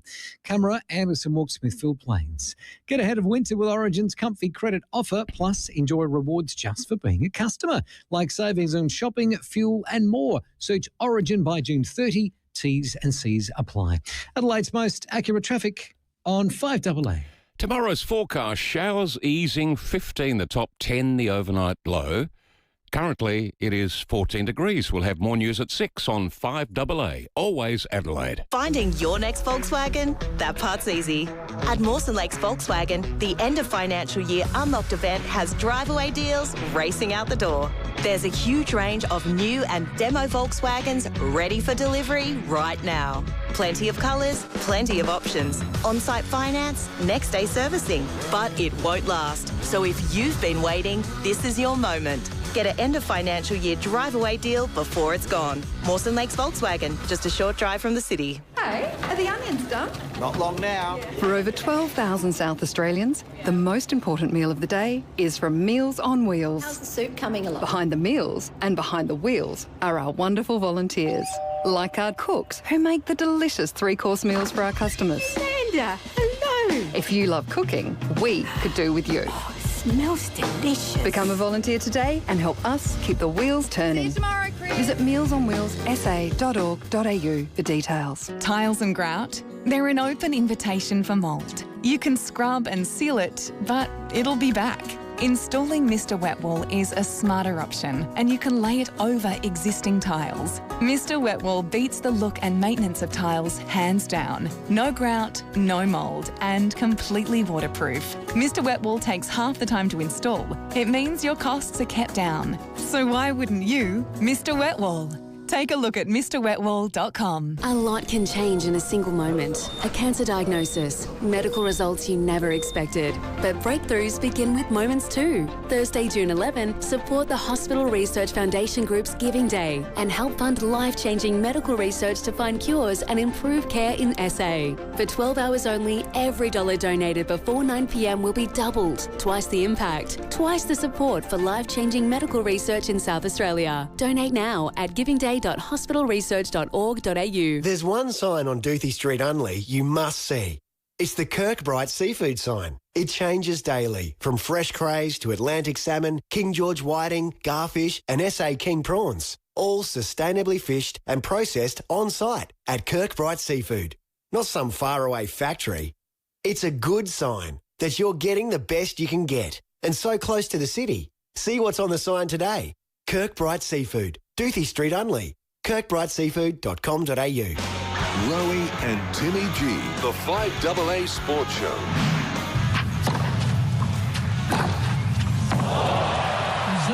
Finished with a flourish. It's Zverev that moves into a fifth Roland Garros semi-final. 26-6, that was at Roland Garros last night. So through to the next round and the semis for Alexander Zverev, the world number 2. Is he potentially on his way to his first Grand Slam singles title? That will remain to be seen until the weekend. Right now, let's talk footy thanks to Statesman Windows, Adelaide's most trusted boutique window company, SA family owned and operated since 1980. Bartel checks sides it brilliantly. He can do it all, James Bartel. Here's my Brownlow man. Jimmy Bartel on the 5AA Sports Show. Each and every Wednesday, thanks to Statesman Windows, you beauty. Jimmy, welcome. Thanks, mate. Am I hearing a whisper that you are one out in this whole operation? Oh, yeah. Without the great help of Sam Tugwell, I would be Pat Malone. But, he's out. He's out of action at the moment. We hope that he'll be back next week, bigger and better than ever. I wish him all the best with the recovery from gout. So, how did you know? In all seriousness, hopefully he gets better soon. Good stuff. Now, I saw a little bit of fun and banter with you and James Hird and the like. The Essendon job, which we know, we'll ask about that process in a moment. But they said, come on, you can't back out. You're a part of it. So there's been no approach. I just want to establish that to you for any role. No approach, and I haven't spoken to anyone from Essendon. And also, I know I work with James Hird, and people put that link together. He hasn't even had a conversation. Look, if I'm to do it, do you want to be involved or anything like that? But I get there's a lot of talk, a lot of chatter, some excitement, some question marks, whatever it may be regarding obviously the open role there at the Essendon Football Club for Hirdy and what that looks like if he was to come in. But I think I've, as you know, I've been open to ideas or discussions if there was a role in footy. That's not me pleading or begging, trying to get in at AFL level. But I think at some stage, you love the competitive nature of AFL clubs and the week to week, and I think they're great places to be around. And if there is an opportunity for me, whether short-term, long-term, or however it looks, if it works out well for all parties, that's something I think you should always keep your mind open to. Yeah, I think anybody that gets Jimmy Bartel on the stable would have done very, very well. First of all, they've put their Carlton have put their panel together as far as getting that. Essendon far away from doing that? I'm not sure, to be honest. Look, you'd imagine when's their bye? I think it's after this week, maybe a week. Yeah, a week. You'd assume in the next couple of weeks they'll probably sit down with who Andrew Welsh wants to bring in as far as decision makers, or put people through the program, obviously the process. But also establish what they want. Do they want a coach? Do they want a coach who brings in a team? What type of coach they want? Do they want personality, type that they need, or are they looking for a young emergency? Or are they just going to canvass everyone and go pretty big and broad? So there's some decisions for them to make, and you imagine they'll take a couple of weeks to decide on that. Gather round, we finally got looks like we're going to get a result soon, and we'll be able to announce that and the like. But the pageant sounds like it's been agreed to, where we'll be able to just display every team, players of note, coaches, and bring it to the people. I think that's the main thing, and the impetus behind it is to make sure we bring it to the people. I like the concept. I like the idea. I think it can be executed well. Yeah, and I think it can be executed well because South Australia do execute things well, especially around football. And even if you try and live golf and even motorsport, I think you guys do things incredibly well. I think you get great engagement from the people. The government buys in correctly. They don't try and cheat their way around it. They as soon as you step off the plane, I know flying over for Gather Round, you know you're in Gather Round. The second you arrive in Adelaide, and you see all the shots of the Barossa and the other grounds involved. I've even been to Norwood. That's an incredible atmosphere. So I think you do pay events the respect that they deserve. So I imagine that, the elevated event around Gather Round of, having motorcades and meet the players is fantastic, because the city of Adelaide, and when you're there for Gather Round, it feels like the old local football carnival, but with a real professional touch. And I don't mean that disrespectfully as like a local football club, but you feel like you can touch and feel. Yes. Because, it'd be great, families and kids walking around, and mum and dad go, well, they're walking down, Rundle Mall is one of my favourite players, and then the kid can look across and, there's Nick Wizard Watson or whoever young player that they've got on their back. And so it's all about connection to the fan. And I think if they do it right, which I'm more than confident they will, it'll just make Gather Round even better. No, I agree with that. I was a little shocked at the little 5K bonus for each player. That just shocked me a little bit. I thought they might be able to do something for nothing, Jimmy, but I might just be in another decade. Yeah, maybe. Look, I think they're just trying to secure talent and make sure they get the right talent there first up. And, there'd be player managers hawking around for different clips here, there and everywhere. Love that stuff. Look, Crows Geelong tomorrow night. The Cats came and got beat by Port Adelaide, which was a bit of a shock to all. But can Adelaide do a similar thing, or is it going to be a little bit harder than that?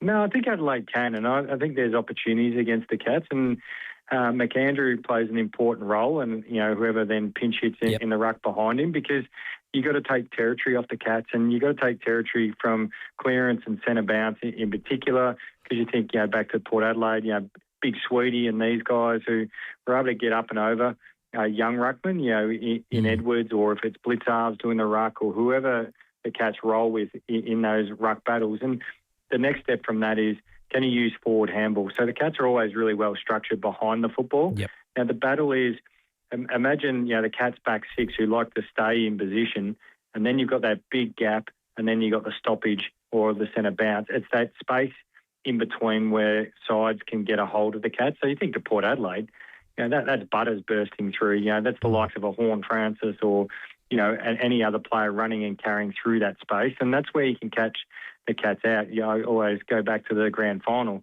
That was Zach Bailey in the first quarter. Probably could have kicked 6 in the first quarter. It was why Will Ashcroft was so dominant. It's why McCluggage in the second half. You bring that high half forward up. If you use them on the way through, you can get really good looks. Port Adelaide play West Coast Eagles in a land gone by in past previous years. You'd say, we'll tick that box and have a win.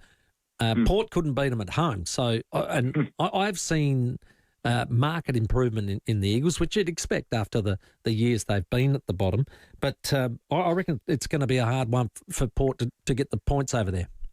Yeah, it's going to be tough. And I was shocked that, I know not be all end all, but they've got Port Adelaide as clear favourites, which I don't think they are clear favourites, just because West Coast are a 4-goal better side at home. And they get the crowd behind them. And the sense I got from the Eagles, yes, they're playing the Bombers, and we know where the Bombers are. They're rock bottom. But you get a real sense that this young group with Harley Reid and Dersma, Lindsay, Shanahan, so on and so forth, you actually see that, hang on, they're looking at each other and going, hang on, we don't mind playing footy with each other. And they're actually playing a real together game. Like Harley Reid just bullied the Bombers. He thought, well, I'm going out of bounds. I'm going to take 2 or 3 with you. Then he decided to stiff arm half of the Essendon side, who clearly haven't seen a gym in the last 4 to 5 years, and just said, get out of the way. So Port Adelaide will have their work cut out for them. They've got some experience and opportunities to be good enough for West Coast, but they're going to have to beat them. Like, I don't think West Coast are the old West Coast from 18 months ago, where they just are happy just to show up. Yeah, and turn the toes up, yeah. We've seen a couple of arcs, issues, you name it. I think the lack of improvement in that area from an AFL point of view is probably the concern. We go right back to the Keys incident at Adelaide Oval, and still today we see the Ollie Dempsey episode, and you go, that surely should have been picked up by the ARC within seconds and just said, reverse that, go back for a point. Yeah, I agree with you there. But the problem for them too is that it's like every element of it is that there's an issue. So you go back to the Keys one, of course, the technology wasn't really there. Now we've got the technology, but they've admitted they've been cheapskates on it, so they actually haven't invested in it properly. Then now it's the process as well. So like they panicked with the Rowan Marshall thing, which you could have gone, look, we got that wrong, and it's not happening again. We don't need to keep changing dramatic rules. So, and also the process too. Like Dave Roden, we love as a goal umpire. We want to see Dave Roden being the AFL goal umpire, grand final time and all that. And we won't think worse of him.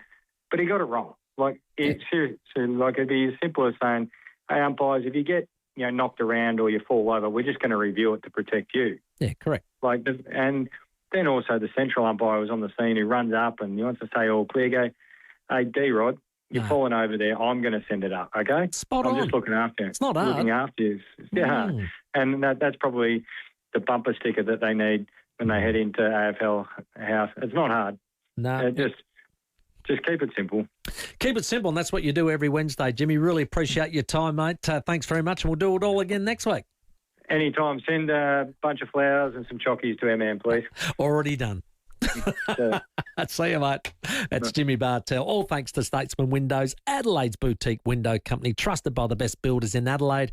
And just like Jimmy, they are elite performers, consistently delivering at the highest level. Need the best windows? See Statesman Windows. It's 15 minutes to 6. On the other side of this break, we are going to have Riley O'Brien live in the studio, and he will bring us the team selection for tomorrow night's Crows and Cats Thursday night clash at Adelaide Oval. Who will be in and who will be out? We'll find out next. Let's check your roads. Evening there. A couple of breakdowns to look out from the drive home. At Darlington, Southern Expressway near Seacombe Road, Melbourne at Penfield, the North-South motorway near the Northern Expressway. Crash at Blakeview to look out for, Main North Road near Medlow Road, slow going South Road, Edwardstown, quite busy Tapley's Hill Road, Glenelg North. Canberra tonight, Coventry Road, Manopara. Save 20% when you spend $19.99 with Amart Spend and Save. That's right, save big across all furniture and Amart. Spend and Save must end soon. Hurry into Amart. T's and C's apply. Adelaide's most accurate traffic on 5AA. Rowie and Timmy G. The 5AA Sports Show. Thank you, South Australia. For the third time in a row, the Hospital Research Foundation Home Lottery has sold out early again. And that's because every ticket funds life-changing medical research to support better care and better outcomes for South Australians, like you and your family. Miss out this time? Become a member today to guarantee your tickets and never miss out again. Life-changing prizes, life-changing impact. Homelottery.com.au. Licence M14944. Hi, this is Ange from Allianz. My car's been hit. I'm on the side of the highway. We'll take care of the car. But first, are you okay? I'm okay. We know this isn't the call you want to make, but when you do, you'll speak with a team who know exactly what to do next. Is Allianz worth it? I reckon.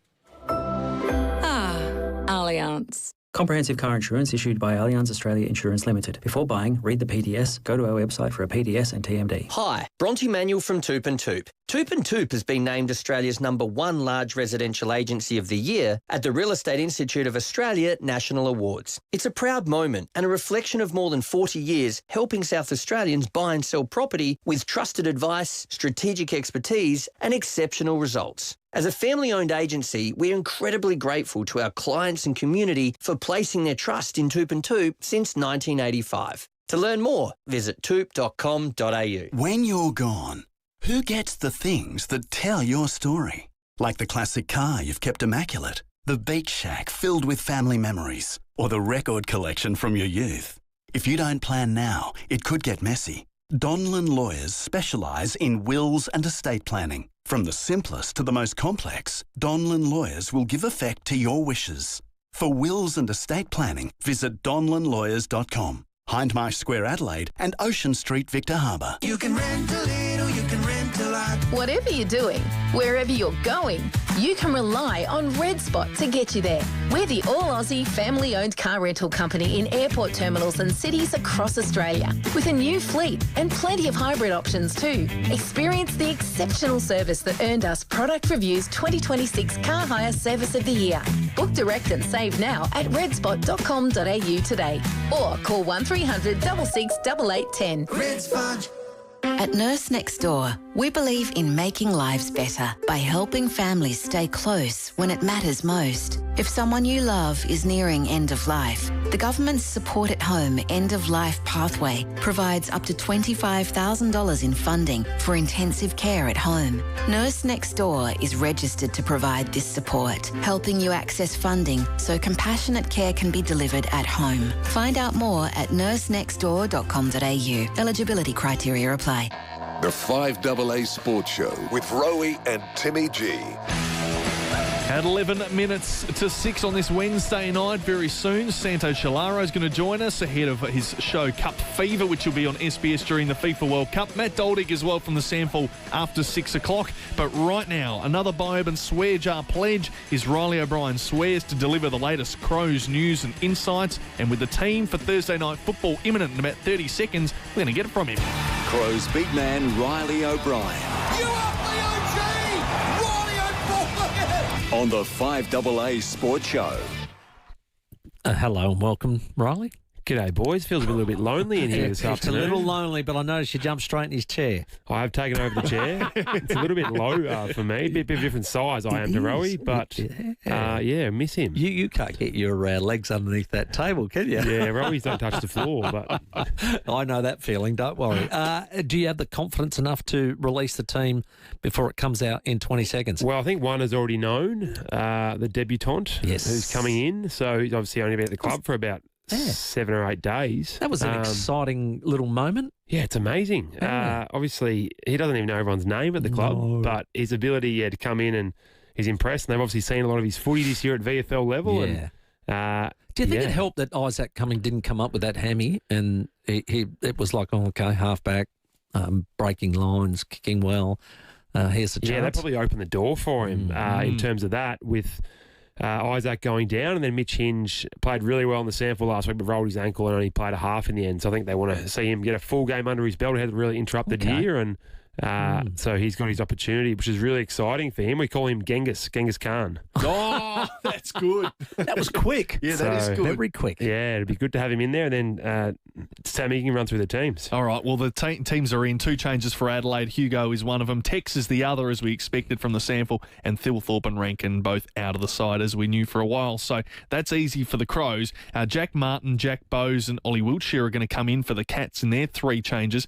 Interesting. So Brad Close has been omitted from the team. Lawson Humphreys got that injury during the game against Carlton, and Mitch Edwards, who was rucking in the game at Cardinia Park against the Crows, didn't have a great game, so they put Blitzarves in for the second half and ran Lockie McAndrew ragged. Yeah. And so they're probably going to opt to do that during this match. The Close one's interesting. He's been in and out this year, hasn't he? He's been a little bit out of favour as far as that role goes, but these guys last time you played them, they were able to keep that ball in their front half for a long time. Crows did well to actually be in the game, I thought, on the scoreboard because they had so much time with the ball in their half. Yeah, it was a wet game down there at Cardinia Park, and it might be similar tomorrow night, but we'll wait and see. And they certainly dominated the inside 50 count last time and set up their structure behind the ball, which they do so well. So I think the key to beating Geelong is bringing pressure and beating them in the contest and not playing the game from your back half because their system's so good and it's hard to move the ball once it's down there.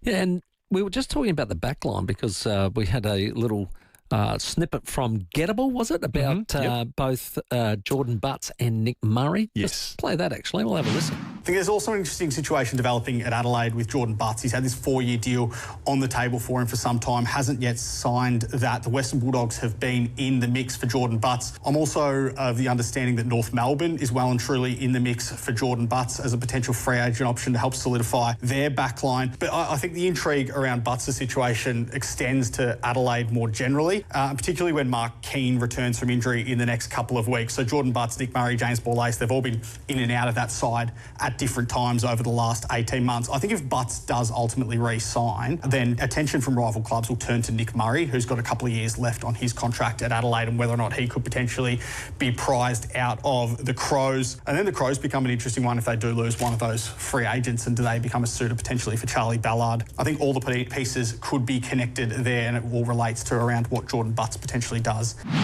Rumour and innuendo. Key back merry-go-round by the sounds of it, far out. Pieces going everywhere. Yeah, flying around the place. Yeah, I mean, there's always guys out of contract, and I'd be very surprised if a lot of clubs weren't interested in those guys. Butsy's having a great year. Nick Murray's a great key defender, playing a lot of teams, and we've got a bit of a glut of key defenders at the moment. We've got, I guess, with Mark Keane playing sample this week, his first game back, we've got 4 guys that have played a lot of AFL footy and a really high-level AFL key defenders. Gee, you're a little, what would you say, overloaded in the sample at the minute. Yeah, we've got a good team. We've got Mark Keane and Nick Murray and Mitch Hinge and a few others down back, and we've got some good players. Luke Pedler playing there this week, and Yeah, it's some. I wouldn't want to be a key forward for South Adelaide this week. Far out. It's a bit unfair. Just talking about that, trying to get them up for a flag after all these years since 1964. Riley Thilthorpe's been suspended. Was that an opportunity over the break to rest him? I would imagine here's an opportunity. Let's not flog him. We know he's had a bit of a stiff back for a while. Did they do that, or was he at every session? Yeah, he's been on light duties for the last couple of weeks since doing that. Obviously, getting suspended. So he is just refreshing his body. He's always going to be fit enough. He's one of our fittest guys and our strongest. So he's been on very light duties and just resting that and doing a lot of power of work to strengthen his back up and get himself 100%. Because when he's 100%, he's an absolute force. Oh, absolutely. Dan Curtin, how's he? Because it's coming back from such a long-term injury, he's starting to build up and the like. I notice he's named on the wing. Do you think they'll start him there? I think he will, yeah. I think he has some strengths on the wing. He's obviously a great runner, and then his ability to outsize other wingmen and take marks. He did it really well, especially in the North Melbourne game. He took a few big marks, and I think you'll start seeing him more and more through the midfield as a different look in there. But he's got some serious strengths on the wing. Back to the beginning when that's what they wanted to do. Yeah, but it's probably just where he played last year and played some great footy. So probably just getting his feet back at AFL level and hopefully still building up his midfield minutes as we go. Hey, Jake Saligo, I've noticed, is named as well in the followers, so looking to start back in the middle. Now, we saw him get moved into the forward line a little bit in the last few games before the bye, so are they looking to use him again in the midfield? What's the go? Yeah, he's obviously more of a natural midfielder, but we've obviously, most teams have a glut of midfielders who get pushed to sort of half forward, and Jake's done that role really well. But yeah, he looks like he'll be playing a bit more midfield this week and still have the ability to go to half forward with those guys, with James Peatling and those sort of guys. It's exciting. He's good on ball. He has obviously played his best footy around the footy, and he's so clean. He bursts out of packs really well. Great tackler as well, so it's good to have him around the ball. What about the forward line for the Crows? So Tex and Fogarty will take charge as the two tools. Do you feel like that's the right balance for a Crows forward line in the AFL right now? Because you've done the three for a while. It was successful last year. Do you think two's a better model this year, or do you like the three more? Well, it's been debated a bit, hasn't it? Because we obviously had the three up there last year, and that got blamed pretty quickly when we lost. But when we were going well, it was sort of our point of difference. So, it's finding that right balance. We've got Toby Murray playing as well off the bench, so we have three tools up there. But what the right balance is, I'm not sure. It probably depends on the conditions, on the game, and also depends on how we're able to move the ball up the ground. If we're moving the ball and getting it to one-on-ones at the back, we can be pretty dangerous. But as soon as we don't give those guys advantage, we're kicking to packs, we can be slowed down in our defence in the front half. Just got a text in saying Riley might have got a falcon at the captain's run this morning. Is that true at all? Who said that, Timmy? Who said it? Wasn't Rowie watching I can't dob anybody in his in. car, was he? Probably, yeah. I can't remember one, but I probably did get a few. Yeah. Might have been Riley Thilthorpe, not you. Yeah, maybe it was. We'll blame it on that. My head feels fine now, so I reckon I'm okay. Well, which is good news. We don't want that. But your name's up in lights. You trained and you're an emergency, so... Yeah, well, one step closer, Timmy. How good's that? That's what it's about. I don't know. We'll see how we go. Hopefully back in there at some stage. But, emergency with the other boys and heading there tomorrow night. And, yeah. I was talking to Crouchy Tuesday and just said, Tom Stewart's given you a bit of grief in the past and the like. And I said, is that, maybe the sort of role maybe Keezy could take and try and get him on the way back or, And he said, look, I think Callum Archie's the man. He said, one, because he's bigger and better overhead and the like, but he said Keezy normally does it on a more mid-sized player and then, they're normally going right up and then he comes back the other way and burns them. But he said with Stewart, you just need to stop him when he's intercepting and the like. And he said, I think Cal Archie's played that role before. So I liked the idea and theory of it. We'll see if it happens, but do you like the idea yourself? Yeah, well, he's a damaging player, and we put some time into him before, and sometimes haven't had any luck. I think he's one of those players who is pretty good, so it's hard to stop him, but certainly has massive impact. When he's marking the ball and getting them going offensively from back there, he is a serious weapon. So, yeah, as a team, we'll certainly put some work into him, and I know Cal's played on him and his time at Brisbane before, and but I think as a team, we'll certainly put some work into him. Now, it's a Thursday night game. You've got a big clash. It's, of course, national eyeballs, and you've played a lot of these now. albeit the record doesn't look good for Adelaide in these primetime Thursday, Friday night games. Of the last 20, you've lost 14. So what do you treat the Thursday, Friday night games a little differently because it is such a big occasion, or, does it get sort of treated the same way as your Saturday, Sunday games? We've asked didn't know. So I'm interested. That's a funny stat, isn't it? How much of that was before last year? Because I feel like we would have lost most of them before last year. I think it's mostly the last 2 years because you played in a lot. There you go. Since the hairy chess games, as Rowie puts them. Yeah, very interesting. Yeah, I mean, you get more excited for him as a player. You know the stakes are high, and you know it's going to be a big game with a big TV audience, and you're certainly hyped and ready to go. But I can't really give you an answer as to why our record's not as good. It's just interesting. Sam Berry said the same thing. But potentially, I mean, he was like, what? Yeah, generally you're playing against a better team on a slot like that. And potentially, we just haven't got it done in those big moments. That's a good point, though. So maybe one to review. Records are one to be broken, right? That's true. Let's see if Adelaide can change that. We're due for a win against Geelong. Haven't been since 2021, I reckon. Yeah, so 6 meetings in a row. We are due, well and truly. Excellent work. Well, Riley, we thank you for your time. We're hard up against the 6 o'clock news, but go well with the boys tomorrow night, and we'll see you at Panther Park, I suppose, on Saturday as well. Thanks, fellas. Good to be here, and hopefully Rowie's back soon as well to get this party going. Riley O'Brien, of course, and thanks to Biourban, who have the swear jar. It's all about their pledge to do everything possible to make your bathroom or kitchen renovation experience the best it can possibly be, and they swear by it at biourban.com.au. The 5AA Sports Show. Rowie and Timmy G. Up-to-the-minute news for South Australia. This is 5AA News. Always Adelaide. More showers tomorrow, a top of 15 after an overnight low of 10 with the 6 o'clock news. I'm David Bruce. It's been revealed one of the measures to be announced in tomorrow's state budget will be an expansion of the seniors card scheme to include over 60s who are still working and Indigenous people over the age of 50. The scheme allows, among other things, free public transport for seniors. Treasurer Tom Koutsantonis has also admitted that the state's debt is increasing to over $50 billion, but he says there's a very good reason for that. Well, debt will increase because the North-South Corridor and Women's and Children's Hospital aren't being built for free. We've got to pay for them. One of the architects of the AUKUS agreement is confident Australia will still receive Virginia-class submarines. Some have questioned America's manufacturing capacity after a deal was changed to only provide us with second-hand subs. A number of government MPs believe this has opened the door to renegotiate the arrangement. But former Prime Minister Scott Morrison claims the US and Britain are fully committed to the project. When the Starmer government came in, they're going to scrap AUKUS. They're doing a review. Well, no, they didn't. They actually committed to it more strongly. And then Donald Trump, he was never going to support it. Now, I saw the former president that was at the time, was in 2024. I caught up with him in New York, and I came out of that meeting and said, it's all going to be fine. And people said to me, you're dismissing it. Well, it was. The federal government would like the Solomon Islands to make Australia its key security partner. The two nations have agreed to negotiate a new treaty to help mitigate China's influence in the Pacific region. Labor has also committed to help build a new police academy in the Solomons' capital. Prime Minister Anthony Albanese says both countries will stand together in challenging times. This treaty will allow Australia and the Solomon Islands to confront global and regional challenges as partners.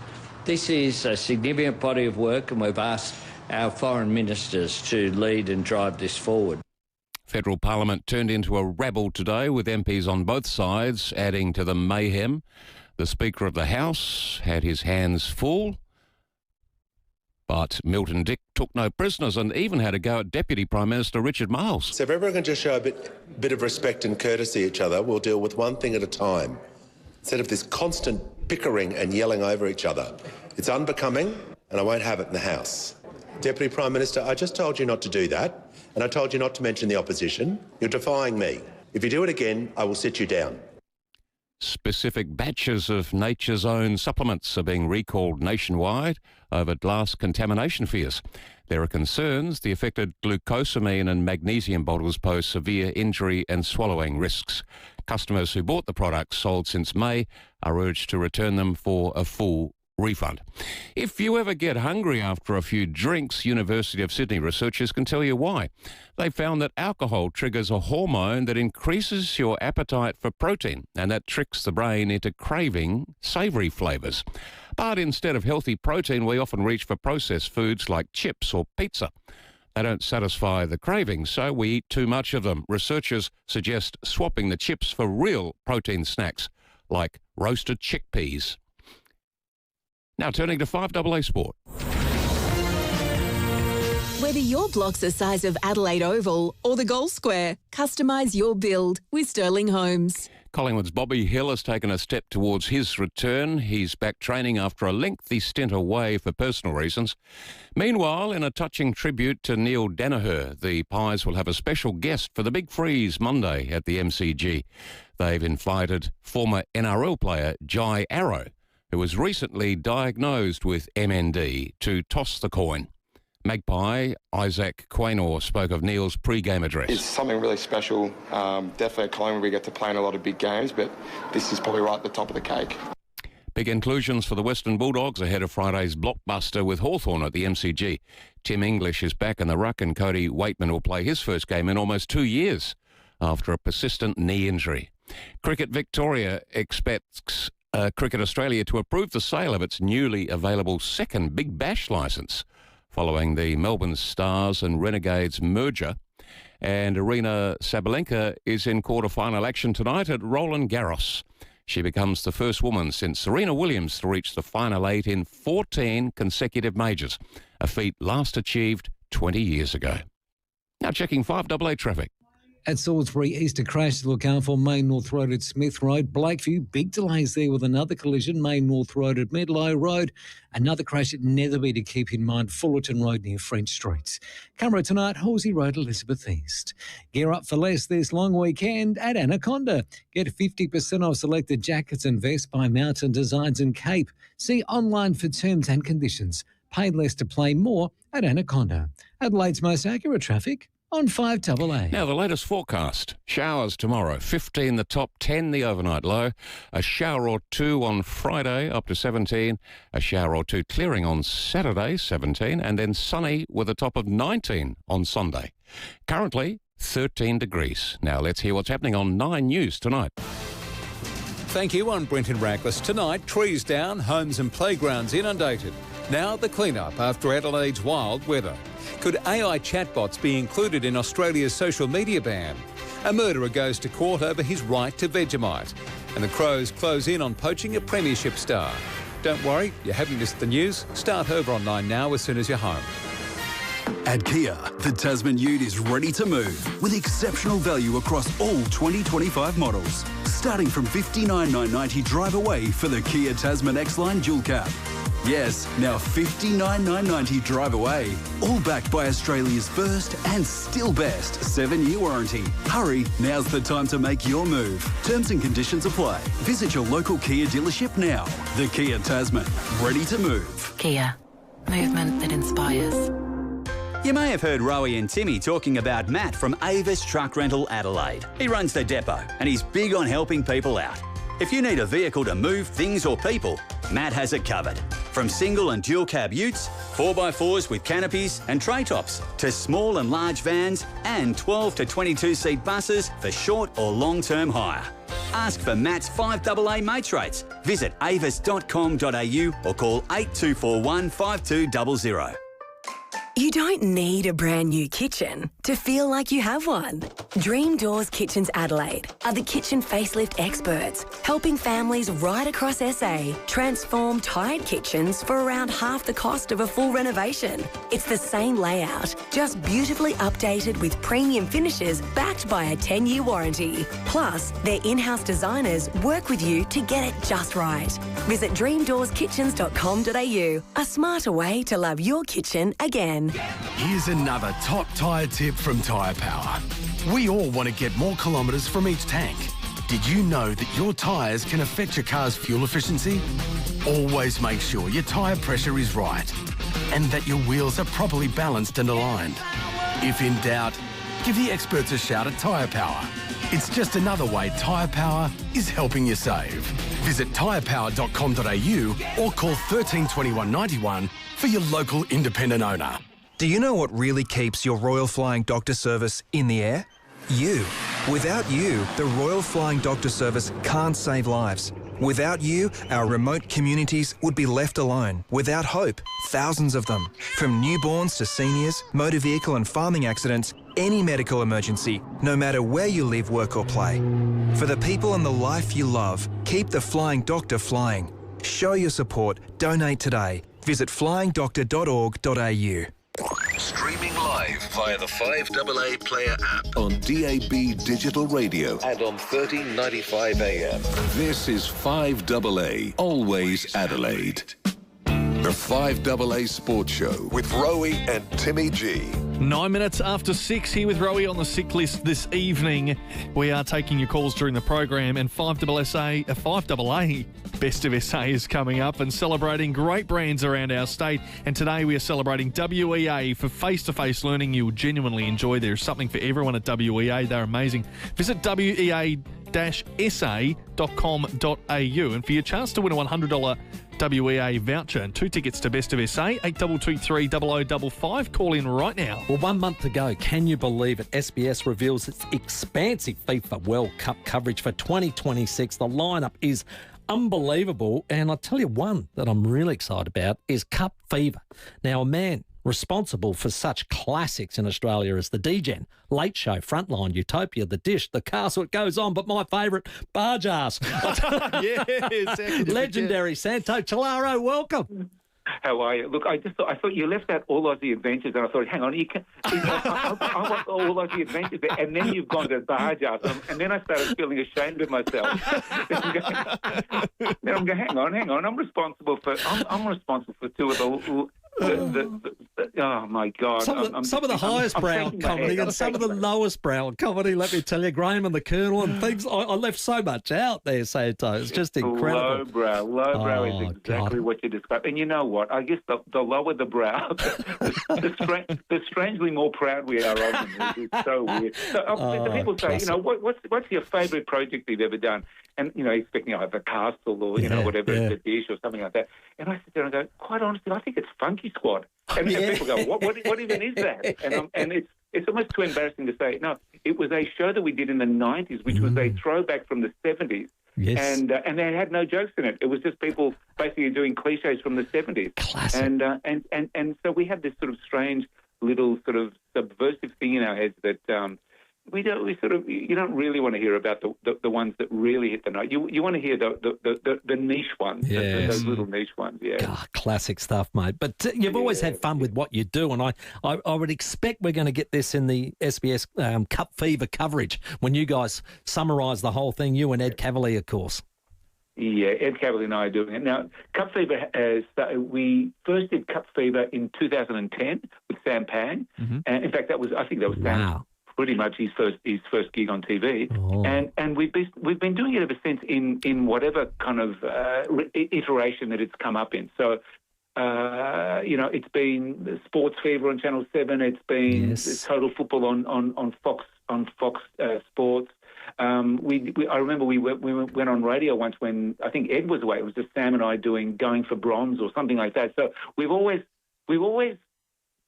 loved doing a sports show, and even when we're not on air with the soccer show, we're always texting each other jokes. So we're sort of always doing it, even if it's not on air. So the fact that we're able to do it this time around again on SBS, we're wrapped. We're so happy because it's it's not work when you're doing what you love. True, that's true, and you've done that for a long time. Let me tell you, I like it. We have, yeah. God, it's gold. Well, and trust me, for what we're being paid this time around, it isn't work. When I say it's smell of an oily rag, I think oil is hard to come by at the moment, so we don't even have that. Love it. Look, it's a World Cup with a difference. 48 teams, bigger than ever. We get to halve it to 24, but +8 for those best finishers that finish third for the round of 32 and the round of 16. So there's that difference, but there's also the fact that we're playing it over sort of 3 countries as well. That's amazing. It really is. I mean, I think that they've done it over 2 countries. I remember going to Japan and South Korea. I think they probably were going to do North Korea, but there was a bit of a falling out at that point. So this is the first time it's going to be over 3 countries, clearly on that one continent, but 48 teams. It is massive, and what it does is it really adds to that sort of celebration. You know, it's a party. The more teams that there are, the more the party it is. So, and as I said, I've been lucky to go to World Cups. I've been to 3, and they're such fun. But also, even back in Australia, watching them here, it's a tradition we've had. It's going to be a bit weird this time because we don't have to wake up in the middle of the night for most of the matches. Good times, it's a real tradition. Wake up in your jammies, because it's always in the middle of winter. You've got your robe on, you got a cup of tea and a couple of biscuits. So it's it's a great atmosphere, and you do it with your kids. I used to do it with my dad when he was around, and it's such a lovely thing. We love it. We absolutely love it.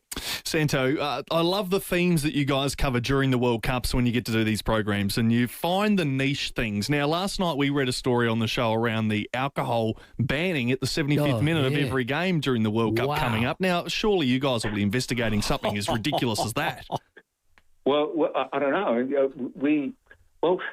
I remember when we were going to do something for the Qatar World Cup, and we said we were going to bring it to you from the foyer of a hotel there in Qatar, where it's got a non-alcoholic bar where it's unhappy hour all the time. So that was in Qatar. I'm sure we'll be able to think of something in the now that it's been played in North America. But there are so many things. There are so many rules that come up that you just go, no.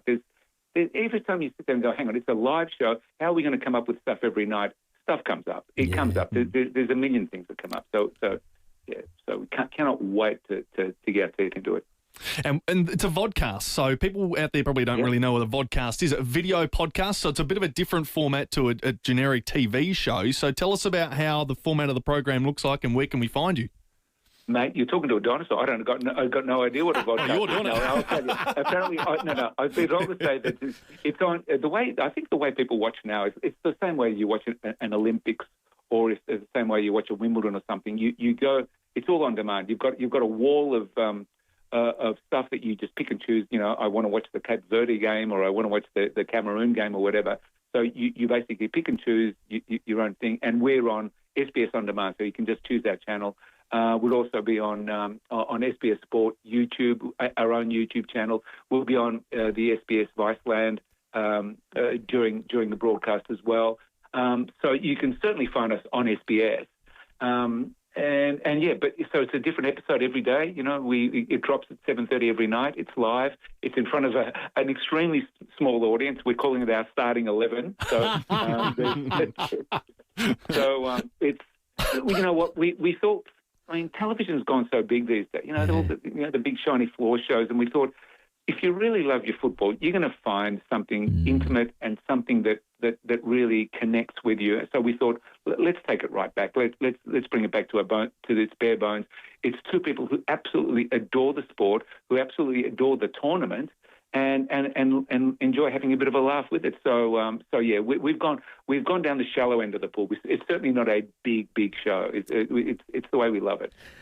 We take on Turkey 14th of June. That's a nice time slot at 1:30. But then I think the one that a lot of Australians are looking forward to, because they had a little bit of, what would you say, a little mimic of us, a little laugh about us when we were drawn, the USA. I think that's just caused a bit of bad blood between us. I reckon that's the one we want to see.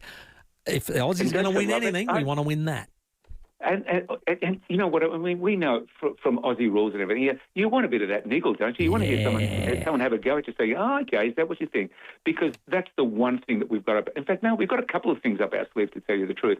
First of all, there's the fact that we're not being taken seriously, which is ridiculous because we've got a very good side, I reckon, this time around, and so that's great. Fine, you underestimate it. And of all people, Tony Popovich as coach, you've chosen the wrong person to do that to. He doesn't take that very well at all.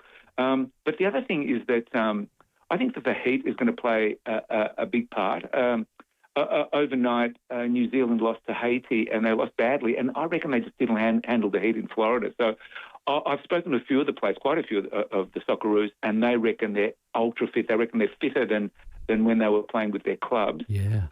And that's a great thing. That's a really good thing. So we've got a couple of other things. And also, we've got a couple of unknowns up front. Some of the boys up front are really, really special. And I've got a feeling that the other teams won't quite know how to deal with them because they're very unconventional. You know what I mean? There's a strain. We don't have a tight structure up there. So, and we've got some young boys, Alessandro Ciccardi and Jordan Boss. I'm really rubbing my hands. I reckon we've got a really good chance this World Cup. It's going to be exciting, mate. Can't wait for it. Really appreciate your time, and we'll keep an eye out for you. Good on you. And absolutely enjoy it. Get right behind the team. I reckon they will do us proud.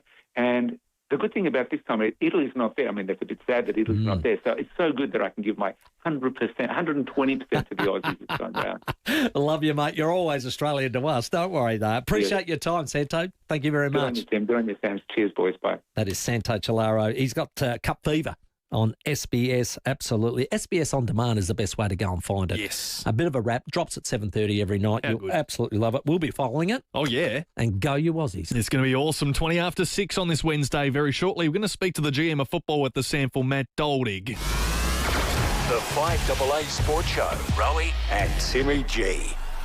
Time to put the spotlight on SA's amazing businesses with 5AA's Best of SA. Martin Rogers Jewellery handcraft bespoke pieces using exceptional materials, creating timeless designs you simply won't find anywhere else. The Best of SA on 5AA. Always Adelaide. Moving out. Moving in. New job. First paycheck. Popping the question. Building your future. Having a baby. Having another baby. Needing a reno. Life happens fast. That's why with Bendigo Bank, you can open an account in just minutes right from your phone. With no monthly fees and 24/7 fraud protection, we're bigger for banking that suits you every day. Find us in the App Store today to open your account. Bendigo Bank, the better big bank. Eligibility criteria, terms and conditions and other fees apply. A full bottle of LPG? That's useful. 3 bottles? Even more useful. Your first 3 bottles of LPG for $99 each with delivery from Origin? That's all kinds of useful. Sign up by 30 September only in selected areas. Equipment fee and T's and C's apply. Don't settle for furniture that doesn't make you happy. It's time to visit Nordic Design Furniture in Stepney. Their showroom is an experience. Handmade furniture for every room of the house. Lounge, dining, bedroom and cabinets. Don't settle until you've seen the Nordic Design Furniture showroom. Quality you can see, comfort you can feel. No longer Adelaide's best kept secret. And when your friends ask, you can say, yes, it's a Nordic. A lot can change in a single moment. A cancer diagnosis, medical results you never expected. But breakthroughs begin with moments too. Thursday, June 11, support the Hospital Research Foundation Group's Giving Day and help fund life-changing medical research to find cures and improve care in SA. For 12 hours only, every dollar donated before 9 p.m. will be doubled. Twice the impact, twice the support for life-changing medical research in South Australia. Donate now at givingday.hospitalresearch.org.au. Hi, it's Wayne from SA's most awarded Kia dealership, Wayne Phillips Kia. Right now, enjoy a $1,000 finance deposit across all new and demo vehicles with Kia Finance. T's and C's apply. Refer to waynephillipskia.com.au for details. We have a massive range in stock, including EVs, hybrids, the Tasman Ute and the ever-popular Sportage. They're all in stock and ready to drive away. With savings across new and demo vehicles, now's the time to make your move. Come down and see us at Wayne Phillips Kia, home of the overnight test drive at 86 Main South Road, Ranella. Discover the new Allianz Comprehensive Essentials car insurance. Get what you need for a price you'll love. Choose Allianz. Allianz. Before buying, read the PDS. Go to our website for a PDS and TMD. Always feeling hungry no matter how much you've eaten? Constantly battling food cravings? Do you often feel like your metabolism is working against you? Introducing Caruso's Reduce Probiotic. Caruso's Reduce Probiotic reduces appetite and suppresses hunger. It also helps in the management of food cravings and supports your body's metabolism. If hunger, food cravings and your metabolism are holding you back, try Caruso's Reduce Probiotic today from leading pharmacies and health stores. Always read the label and follow the directions for use. Rowie and Timmy G, the 5AA Sports Show. It's 23 minutes after 6. Well, Sam, I tell you what, the SANFL, they do a lot for football, there's no doubt about. We know how deep they go to our grassroots and right to the SANFL competition itself. But GM Football, Matty Doldig, has been busy on another front too, and it's all about mental health as we welcome him to the show. G'day, Matty. Timmy, thanks for having me on. First of all, mate, the mental health program. This is a program that you hope to take through all levels of SANFL? Yeah, look, it's the first of its kind at SANFL level, so our mental health and wellbeing strategy. We're really close to finalising it, and we've been working on it with a number of players, which we'll get to in a minute. They were really key drivers in this strategy, but what it's going to do is sort of underpin all of our decisions going forward about mental health, and it's sort of going to be put into three buckets. That's prevention, promotion, and then that response piece, which is really important. So we're excited about sort of what's happened the last 12 months in forming it, but more importantly, what it looks like as we roll it out with all of our clubs. I think that's one of the important things too, is that you can get feedback, you can collect data, you can get info and the like, and then what do you do? And a lot of things don't actually reach an action point of view. So this sounds really promising in those three buckets. Yeah, look, it's been really eye-opening for, I think, all of us and the clubs and the players as well as we went through it. Like your natural instincts are to go to worst-case scenario when something happens. How are we going to respond? Have we got something in place where we can send a player? But the strategy is really predominantly going to focus on that prevention piece, right? How do we equip players? How do we equip coaches right from when they step into a SANFL club, some as young as 13, 14? How do we equip them to understand themselves better, but also to understand their teammates and their surroundings a little bit better as well? So it's going to encompass a lot of things, small steps, but we're, as I said before, really excited about where we're headed with it. Couple of SANFL legends who have sort of put their hand up, Zane Kirkwood and Scott Hodges, that we know. You look at their career from the outside and you go, everything's all rosy and the like. But, speaking to Scotty, his big message was it's okay not to be okay. And I believe you guys have purchased some of his books to be able to put into the club so they can be accessed. Yeah, that's right. And I played a lot of footy with Zane as well. And you wouldn't know when you walk into a footy club, you just wouldn't know what your mates are going through. So it's for a couple of people, high-profile guys, to tell their story. I think it allows others to open up and talk about it as well. And yeah, as you say, we've bought a few of Scotty's books. We're going to provide a few to each of the SANFL clubs, so players can just read it at their own leisure and maybe at times understand they're not in it alone. But also for those that keep asking your mate if they're okay, wrap their arms around them, go for a coffee. So lots of different paths that this can go down. But yeah, we're really excited that we've started that journey. Absolutely. And speaking with Zane too, you mentioned from 13 years of age. I mean, when I was first helping Zane, he told me that, he was a primary school kid and he was struggling with it. And you go, it'd be hard to understand at that age and the like. So you don't know. It's hard to understand when you're an adult. So this is a really good program, I think, to get it started. And the biggest thing that I've found through my life is just it's like anything. The earlier you can get to something, the more chance you've got of being able to handle it and live with it. Yeah, absolutely. And the more you understand about it as well, it can be quite scary. I know it was a bit daunting as we sort of embarked on this because I'm not an expert in this space, but one thing that we learned reasonably quickly is that while our clubs and us thought we weren't doing much or enough, what we found is we're doing quite a lot. And as we talk about all the time, there's been some recent tragedies in football. Footy clubs are amazing places to be. So just by having a great footy club, you're on your way.